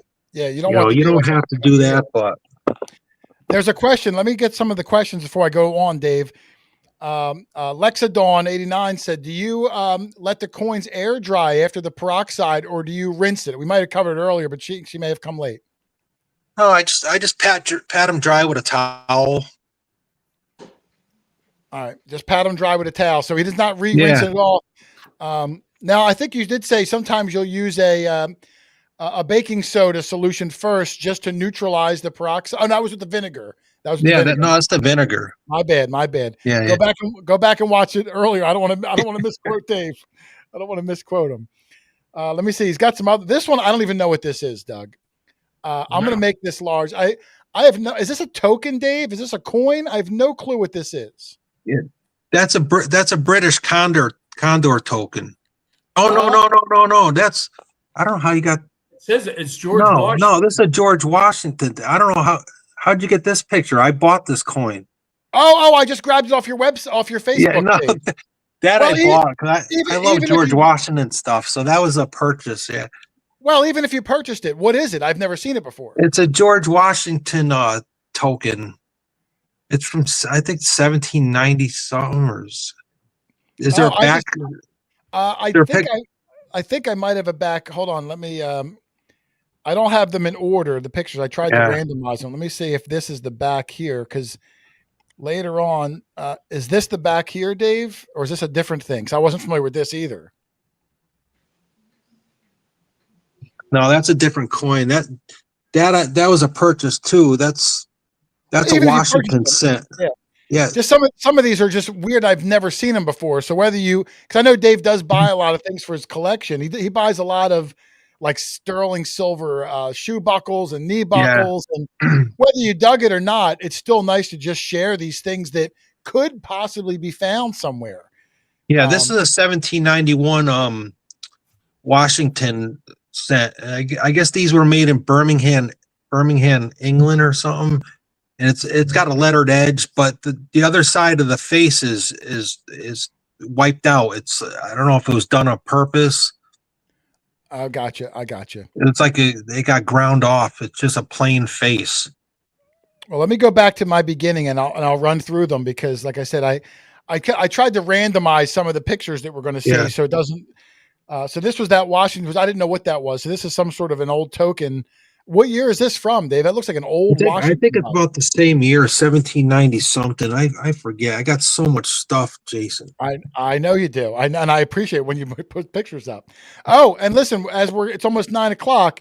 I got some pictures we're going to run through here now. But if you have questions for Dave, cleaning questions, start putting them in the chat, and I'll come back once we're done these photos, and we'll try to grab them while I got his email. Yeah, or they can message me on Facebook if they want to. I don't care. I try to help as many people as I could if they message me. Yeah, message Dave Wise on Facebook. I'll show you his Facebook. I have a picture of what his Facebook icon is in a second. More here, Doug. Just some fantastic coins. I see seated halves in there. I see seated quarters. I just see. Holy cow! There's some. Looks like a Pistarines and just some great stuff. It's really good digging up in New England. Yeah, all those coins I dug. Look, what's this? Jason, take notice that coin towards the top that has its punched holes. I was just going to ask him, what is that coin? I can't make out the detail on it. This one with all the holes. That's a 1776 1 real. I don't know why the holes are punched like that, but somebody sent me a link on a 7-pointed star that warded off evil spirits or something. I could send you the picture of what I did to it to show you. Because Rich found one. How many holes did the one 4. Rich find? He had 4, like in the corners. But if he's saying that 7 holes was right for some sort of a star, that might have been done for a whole nother reason. All right, so I'm gonna send you 2 pictures right now on Messenger. What I think this is, which is pretty cool. All right, let me see. This makes the most sense. Let me see. Oh yeah. Hold on. So, but read that second picture. Read what the purpose is. And well, I'll bring it into the show as I go through the photos. I'll bring the next one up in a second. Let me email it to myself real quick so I can start. So I took some sewing string and I put it on a needle and I strung it like that picture, and it looks perfect. Hold on, let me send these to myself and I'll bring them in, because that is pretty neat. I don't want to just explain it if I can show everybody. Hang on. Let me just import these. 1, 2, add. You know, a lot of the hold coins were strung on a string or whatever. Sometimes I heard if it was on the edge, it was strung on a string. If there was a hole in the center, a lot of times when they built their house, they would nail it over the front door. It was thought to bring money into the house, like a sign of good luck or whatever.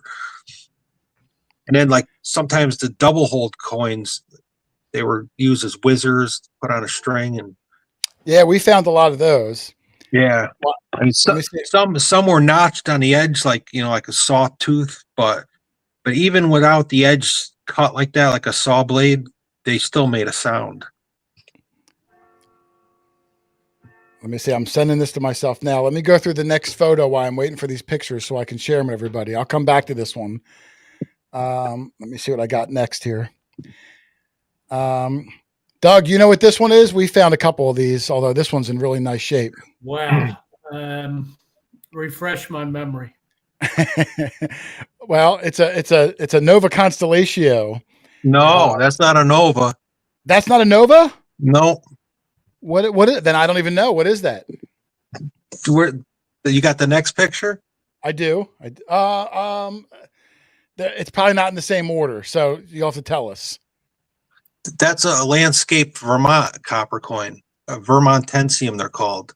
Oh, I never even heard of that before. Yeah, they have almost the same design on the one side as a Nova. Oh, so yeah, now that you mention it, I see up here QUA. The Nova doesn't have that, I don't believe. So you're right, but that whole center image with the star and the eye, that's almost identical to the Nova. Yeah.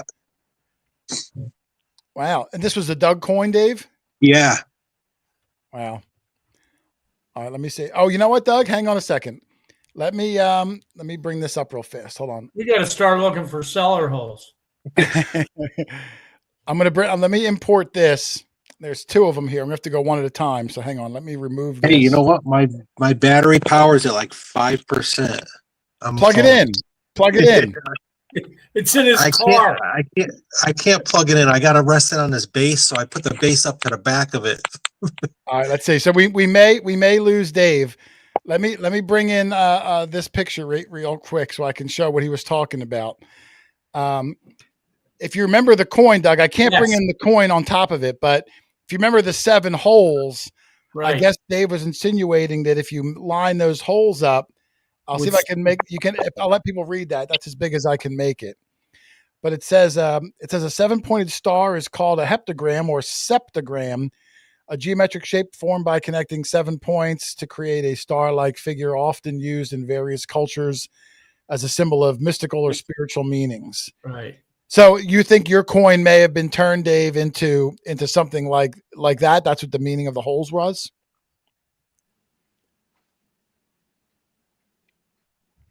Oh, is Dave there? He lost that 5% pretty quick. He might have lost that 5%. Let's see, Doug. Let me go back to the original one. We'll finish it off with him or without him if he's not there. Okay. Let me see. Let me go back over to here. Let me close this out. Darn, I asked people to give me some questions, and I don't know if Dave's going to be here to answer them. He just texted me. His phone died. Died. Let me let him know that we're going to show some pictures if he has a way to charge it. Hold on.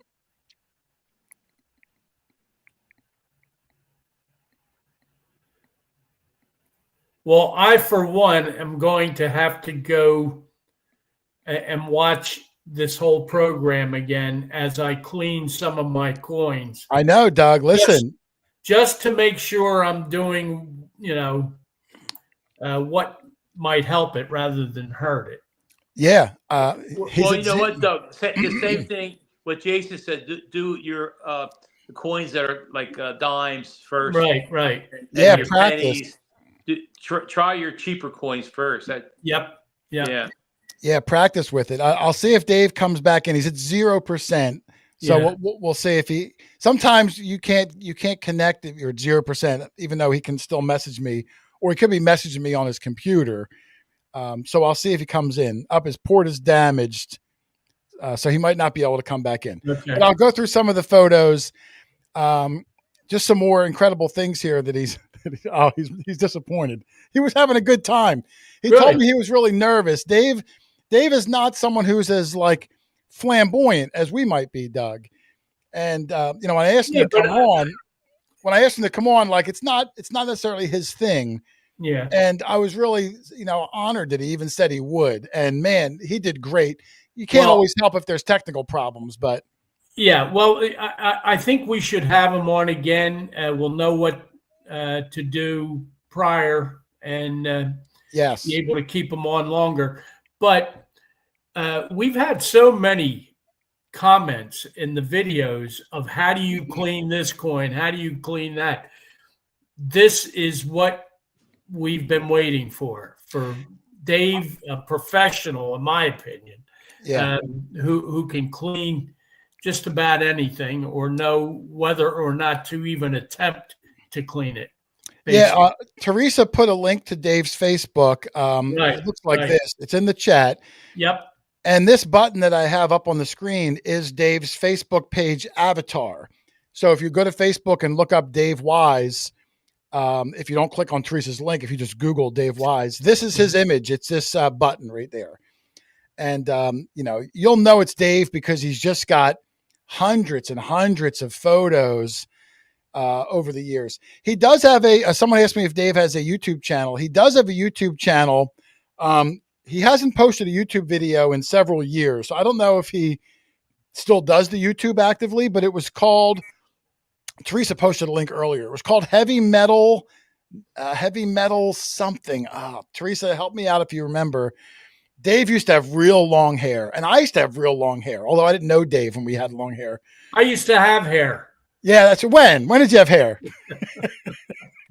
But no, if you have any questions for Dave that we can't answer, or if you go back and watch the show from the beginning, if you didn't get to, he's a great guy. Look him up on Facebook. You can friend request him, or you can just message him if you have a question. There he is right there. Yeah, he just put yeah, he's in the chat with his computer. Like I said, he can't get back on, it looks like. But that's his YouTube channel also, Heavy Metal Nut 1965. Like I said, he hasn't posted videos in a few years, but he does have a lot of them up there. So you might be able to go back and watch him dig some of these old coins and buttons that I'm going to kind of finish up here, Doug. Yep. Some cool skeleton keys. Oh, wow. Look at those ones with the weird rounded. Yeah. Never seen those before. Yeah, never seen those before. And he got two of them. You kidding? I'd love to find one of those. He probably got them from the same hole too, because I mean, what are the odds of finding two unique ones in like two different places? Yep. Jason, do you know how many years he's been detecting? Oh God, if I had to guess, I'd say probably 20 years or more. Okay. All right. I'm not sure. If he was swinging a white, it had to have been at least. I was going to say, if he was sponsored, was he sponsored by the company? Did I hear that Oh correctly? yeah, he was sponsored by Whites. I mean, I'm going back like 10 years ago. I remember, Dave. There was the silver sniffers. I think their name was the Silver Slingers, something like that. It was a husband and wife team. They were on the White team. There was another guy. They were from Canada, right? Yeah, no, Washington. I think they were from New England. Oh, look, Doug, he's in the chat, so I can. Yeah. He's been posted. Yeah. Dave's not. He's like he must have been. Oh yeah, he said he went with his dad because he looks like he's barely over 40 now. 40 years. Yeah. 40 years. So look, if you have questions for Dave, maybe he can answer them in the chat. I'll try to keep an eye out for them. Dave, while you're listening, would you be amenable to coming back on again? Well, Doug, his phone's dead. It's not the. Oh, I mean, in the future. Future. I mean, he can put an answer to that question in the chat, right? Dave said he's 60 years old. I won't highlight his 60-year-old age, but he said he's 60 years old. He looks darn good for 60, Doug. Yeah. So Dave is in the chat, so he will help answer questions as I finish up some of these photos. Oh, I wanted to show this one, Doug. Not that we don't dig a lot of reals also, but what's my bucket list real date, Doug? 1776. And look what he got there. Beautiful. 1776. It might be a 1 real. I can't tell without the context, but beautiful coin there. Carlos III. Yeah. Now he said Doug, how many GW buttons did he say, Doug? Like 14? 14? I want to say, and Dave, if he's in the chat, I want to say got 13 more to go. I want to say these 5 were in a spill, Doug. I think they were in one of his YouTube videos, and I think he dug all 5 in the same hole, if I'm not mistaken. I'm trying to go back because I remember watching the video, geez, 8, 9, 10 years ago. I think it was Dave, and I think he got all 5 in the same hole. I think it was out in the woods, if I recall. But either way, whether he got them all the same or not, because the dirt looks similar on all these. That's why I think they were part of a spill. And I think I got a picture of them cleaned up. Up there's Dave's comment. I'll post it up there. Okay. Yeah, 5 dug in one day. 4 were all in the same area. Aye. So David, Doug, Charlie, as much as the whole coat. Yeah, I mean, but can you imagine? It probably was the whole coat. You're probably right. Yeah. He said one was dug at a cellar hole later in the day. That's a heck of a day, Doug, leaving the field with $30,000 worth of buttons in your pocket. You're not kidding. Let me see what else is stepping in it, huh? I don't know what this is. It's like a trime. Well, it's a trime, but if you look, it's inside of a bezel, and that bezel has a year of 1860 on it. So I don't know if that's like one of those good luck things, and there's a trime. I don't really know what this is, but very unique. Yeah, super cool. I'm sure Dave will probably comment on it. 1860. I'm thinking the Civil War. That was 1861. Well, it looks like the trime is inside that other, because the trime has an 1854 date. And then 1860 on the outer coin. Yeah, it's very unique. Somebody went to a lot of trouble to put here it is, Doug. Yeah, the bezel is an Abe Lincoln campaign medal. Oh, that's cool. So I guess maybe it had a hole in the center. Like sometimes we find those good luck things, the hole that maybe had a penny in the middle. Maybe this thing had the trime in the middle, or at least the hole for the trime. Yeah, pretty neat thing there. And again, I don't know if Dave dug all these. Well, I know he dug these George Washingtons, but some of the really interesting things I know he buys. He's a lover of this sort of history. So he likes to fill in gaps in his collection. These are the 5 GWs that he found that I think he cleaned up. So, look at that, Doug. Can you imagine 5 GW buttons? I thought that was awesome. Jason, the one that you dug up, I know you straightened it out. You dug one up that was tacoed, right? It was a tacoed. Yeah, I'm going to re-release that video as like a Facebook video. I think I have it scheduled for Monday. I did straighten it out. That's a really unique one. Did you clean it? It's cleaned, not like Dave cleans things. I cleaned it to what my comfort level was, but hey, maybe I'll try to go a little further after seeing some of Dave's results. But Monday, I have that little short video coming out for people who haven't seen mine. That one looks like some sort of I want to say it's Royal Navy, Doug. We've dug some of those Royal Navy buttons. I'm not sure the exact date on it. I think ours was early, maybe 1812. Well, I think our 1812s had a eagle on them, because I found one.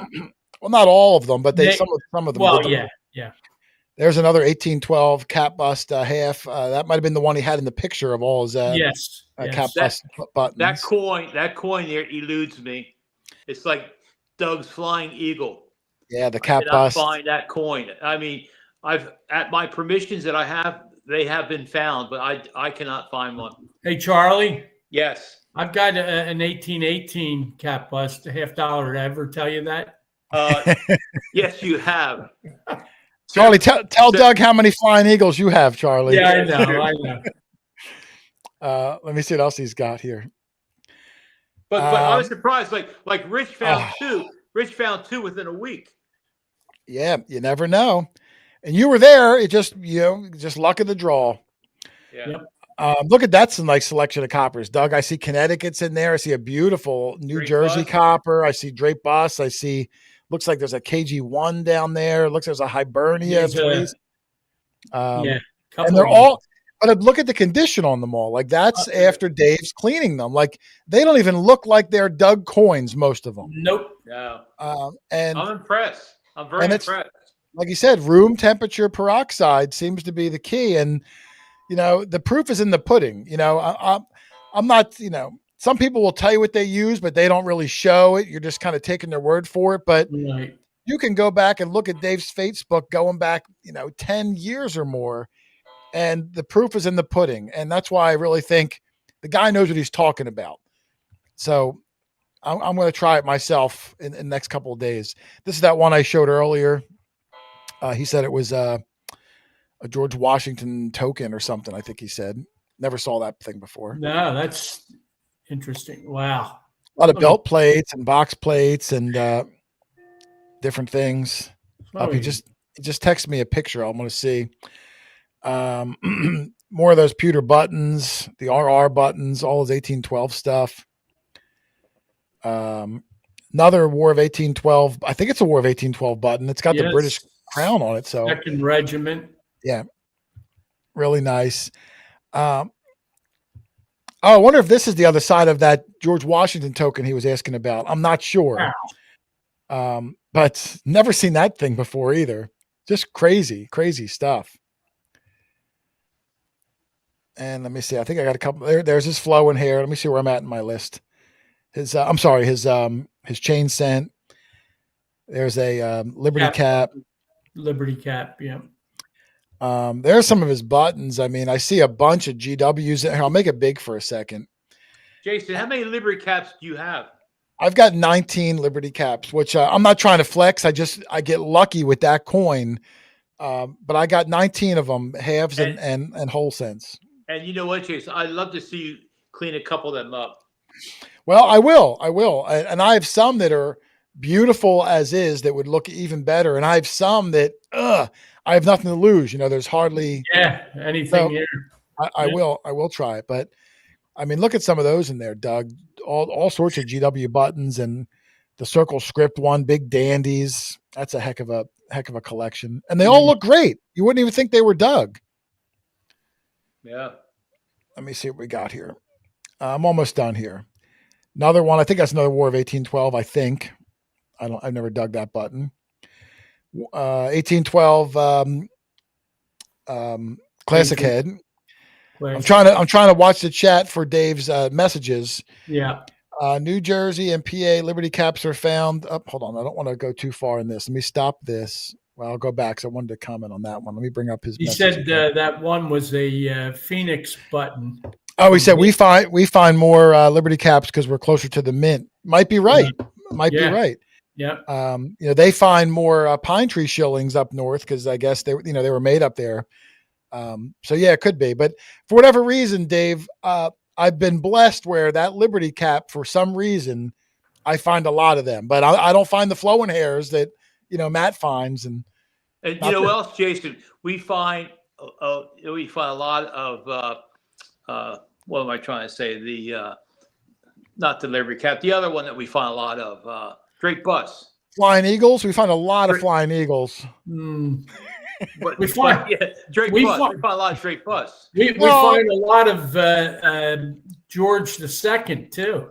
I mean, we find a lot of the I hate to say common coppers because it sounds really pretentious, but drape bus, braided hairs, matrons. We find a lot because of them. We're close to the city of Philly, where they Yeah, there was people around. There was a lot of people around. Close to Philadelphia.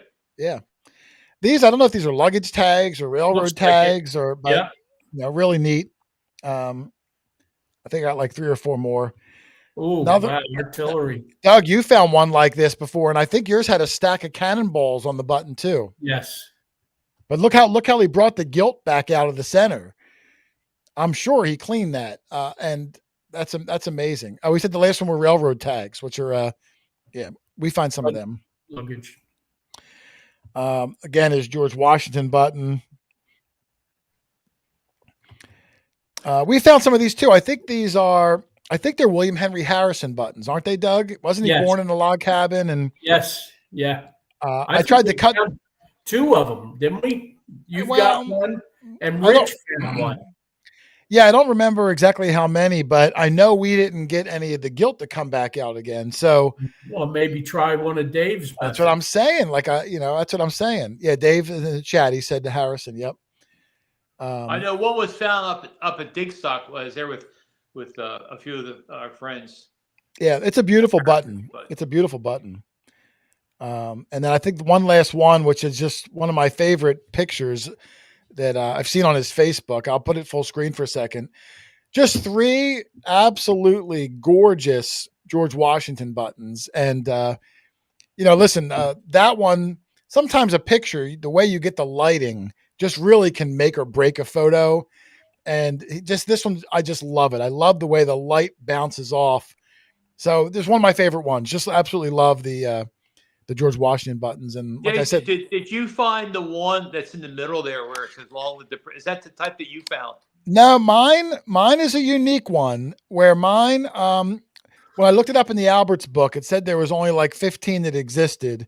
Wow. It's similar to this one where it says "Long live the president," but it's not in a recessed groove. Everything is just flat, and in the center where he has the block GW in an oval, mine's a script, or I'm sorry, mine's a block thin line GW flush on the button without the oval. Oh. You'll see it on Monday. I think there's like, I don't even know, 30 or more different designs, and every one is a incredible piece of history. You're lucky to find one in your lifetime, which I've been. Dave to find, in the teens is just insane. Well, that's on my bucket list also, by the way. And one was found within sight of my house, and I'm just, I think about that a lot. So they are here, that's for sure. Oh, I think almost every weekend we have a chance to find one. We live in colonial area. We're finding period coins. It's just, you need a little bit of luck in this hobby. You get in the right spot. They found one that come out swinging a couple years ago here. Yeah. Well, you'll get one eventually. Like I said, hey, Matt got that flowing hair. For me, after 11 years of hunting colonial sites every single weekend, that was the first one. So you keep lugging away, Charlie. I'm sure we'll all get them. But that's what makes a bucket lister so special is you wait for it and you wait for it. And then when you get one, it's exciting. If you got one every weekend, it wouldn't be special. This is true. So listen, I know Dave's not here in the video. If you guys have any questions for Dave, I'll try to keep the chat going for a minute. Maybe we can answer. Maybe we answered it earlier. Or you can look up Dave, a friend request him on Facebook. You can message him on Facebook.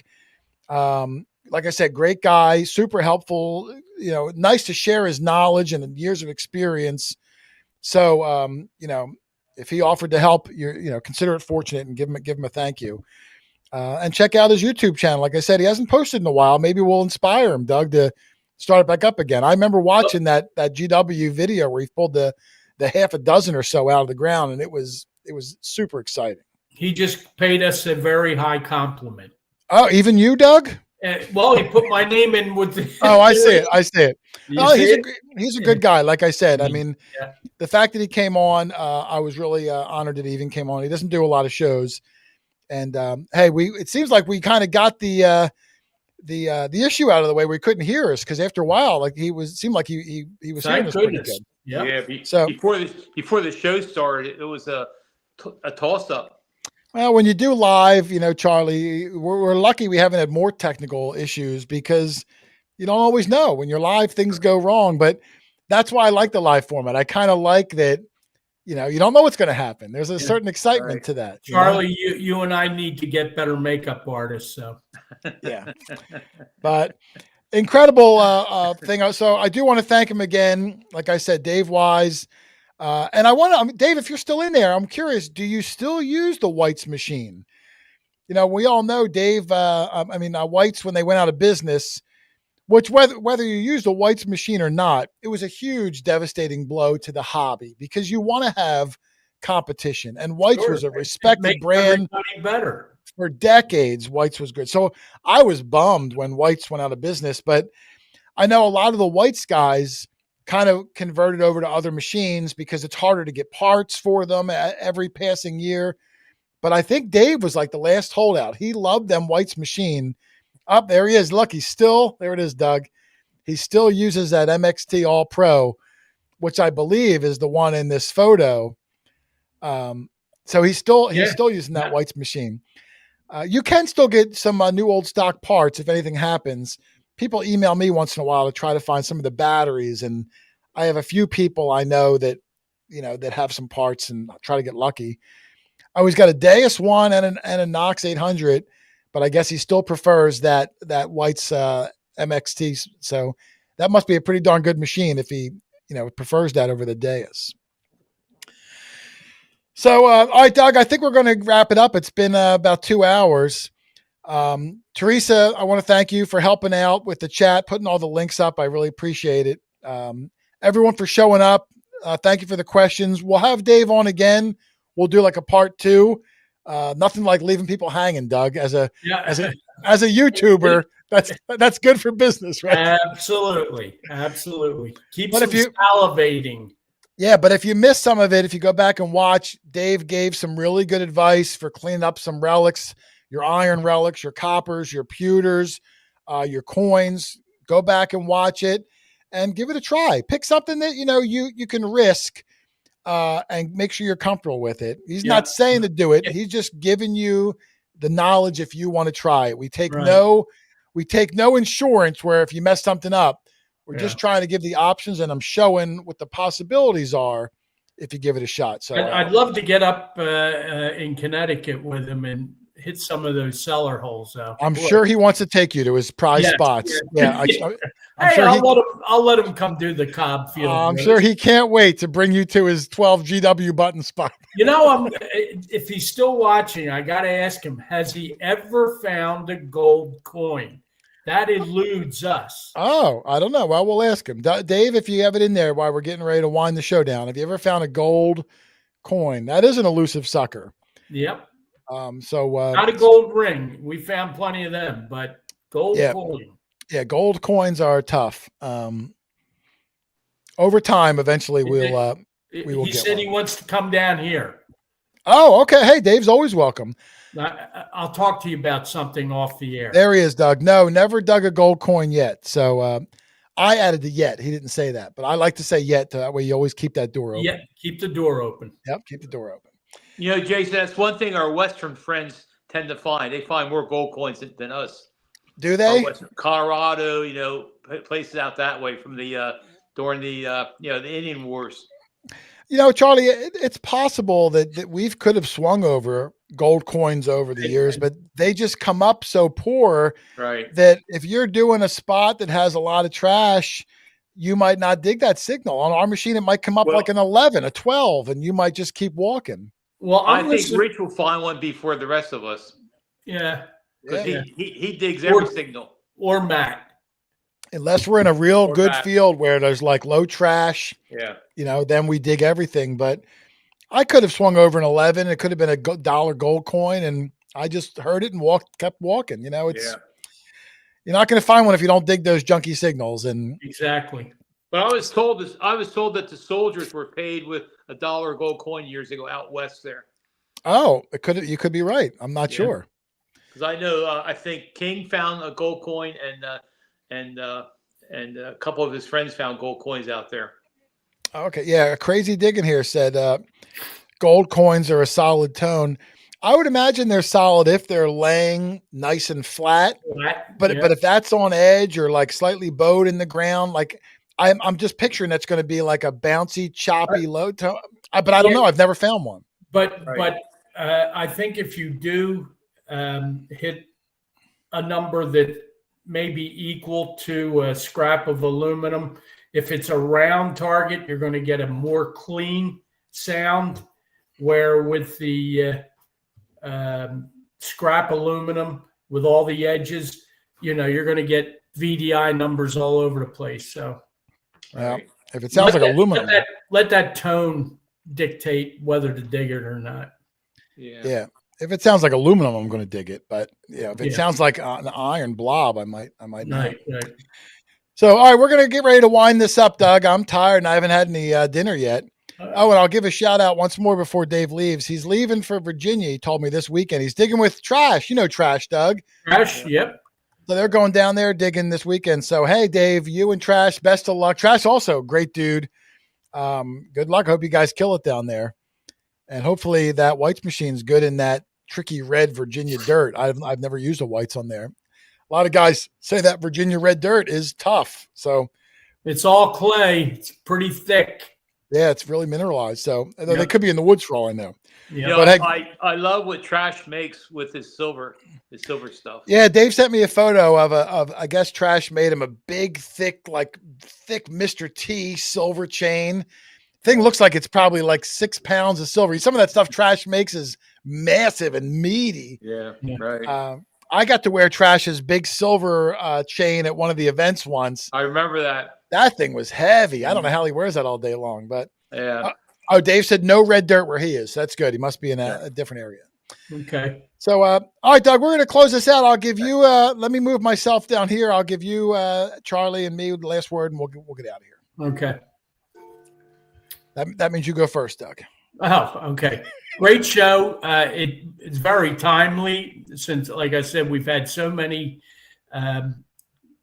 queries on how to keep these coins clean.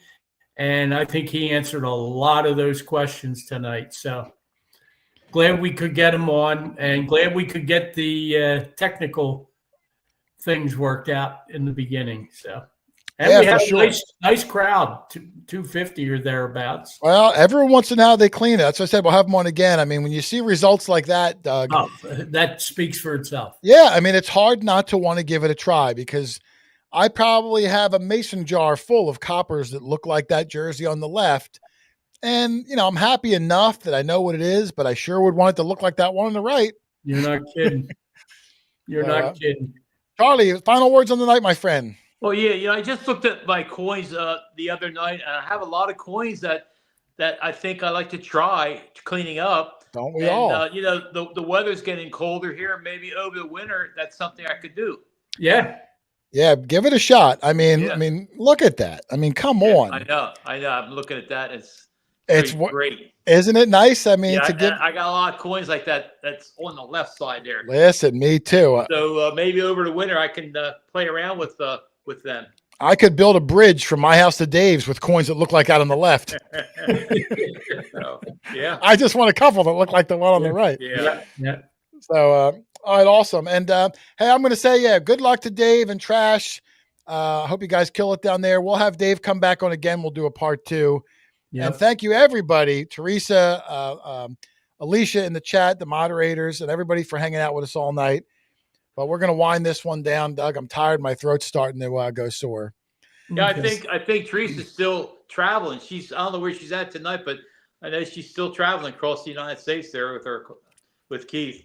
Really? Oh, well, then if she's still with Keith, then say hello, Teresa, to your husband. I've never met him yet. One day we'll get together, Charlie. Okay. So, all right, Doug, I'm going to sign out. We're going to take off for the night. We'll be back next week. And next week, got another fun guest, Doug. I've got a guy who might just be the biggest marble expert in the world. Ooh, really? Yes. He runs the rarest, most valuable marble website. We're going to get into it more next week. Anything you wanted to know about marbles, the history, the rarity, how they're made, when they're made, what are they worth, all that stuff. We're going to have a giant marble episode next week. It should be a lot of fun. Guy's a doctor who travels the world looking for rare marbles, and he's taking a break from his life to come on my show. So, do you think between now and then you can isolate some of the videos of the ones we found over the years? Well, I probably could, but I mean, I don't want to. That's a lot of work, though. He's going to show $100,000 marbles. We're going to show dollar marbles. So I'm not sure if that's what I want to do, but I'm really excited. His name is Jeff Baker. If you want to check out his website beforehand, it's called oldraremarbles.com. And he is one of the most respected people in that little niche. And again, I love when people share their knowledge with us. Does he have a relative Studa? Studa Baker? Don't use that joke next week. No, he's a good guy, though, Jeff. You probably could. Okay. He might hang up on him. All right, we're going to get out of here, Charlie. I'm super duper tired. Well, one thing else, I'm glad you share that with me because I have a lot of friends that collect them, and I'll tell them about the show. Oh, yeah. I mean, it's going to be a fun one. The guy was super nice. This has actually been in the works, when I say, Charlie, for maybe 6 months. Wow. I'll explain more of it next week, why it's taken so long. Right. But now he's really excited. I'm happy to have him come on. I would love to know about something. And if you go to the website, he's literally got $50,000, $100,000 marbles that he Wow. travels the globe for. Wow. I think he was just in Italy for like 3 weeks buying like, Crazy. I know, listen, the guy loves marbles like we love old metal coins and buttons. So Yeah. Wow. Yeah. So- I'll share with my friends. yeah, it should be a fun one. I'm excited Yeah. for him. And Thank you. yes, and thanks again, Dave Wise. Good luck, brother, down in Virginia, you and Trash. Yeah. But we're going to get out of here, Dougie. So, hey, right. everybody, thank you all for coming. Happy hunting, and we'll see you all in the next one. Later.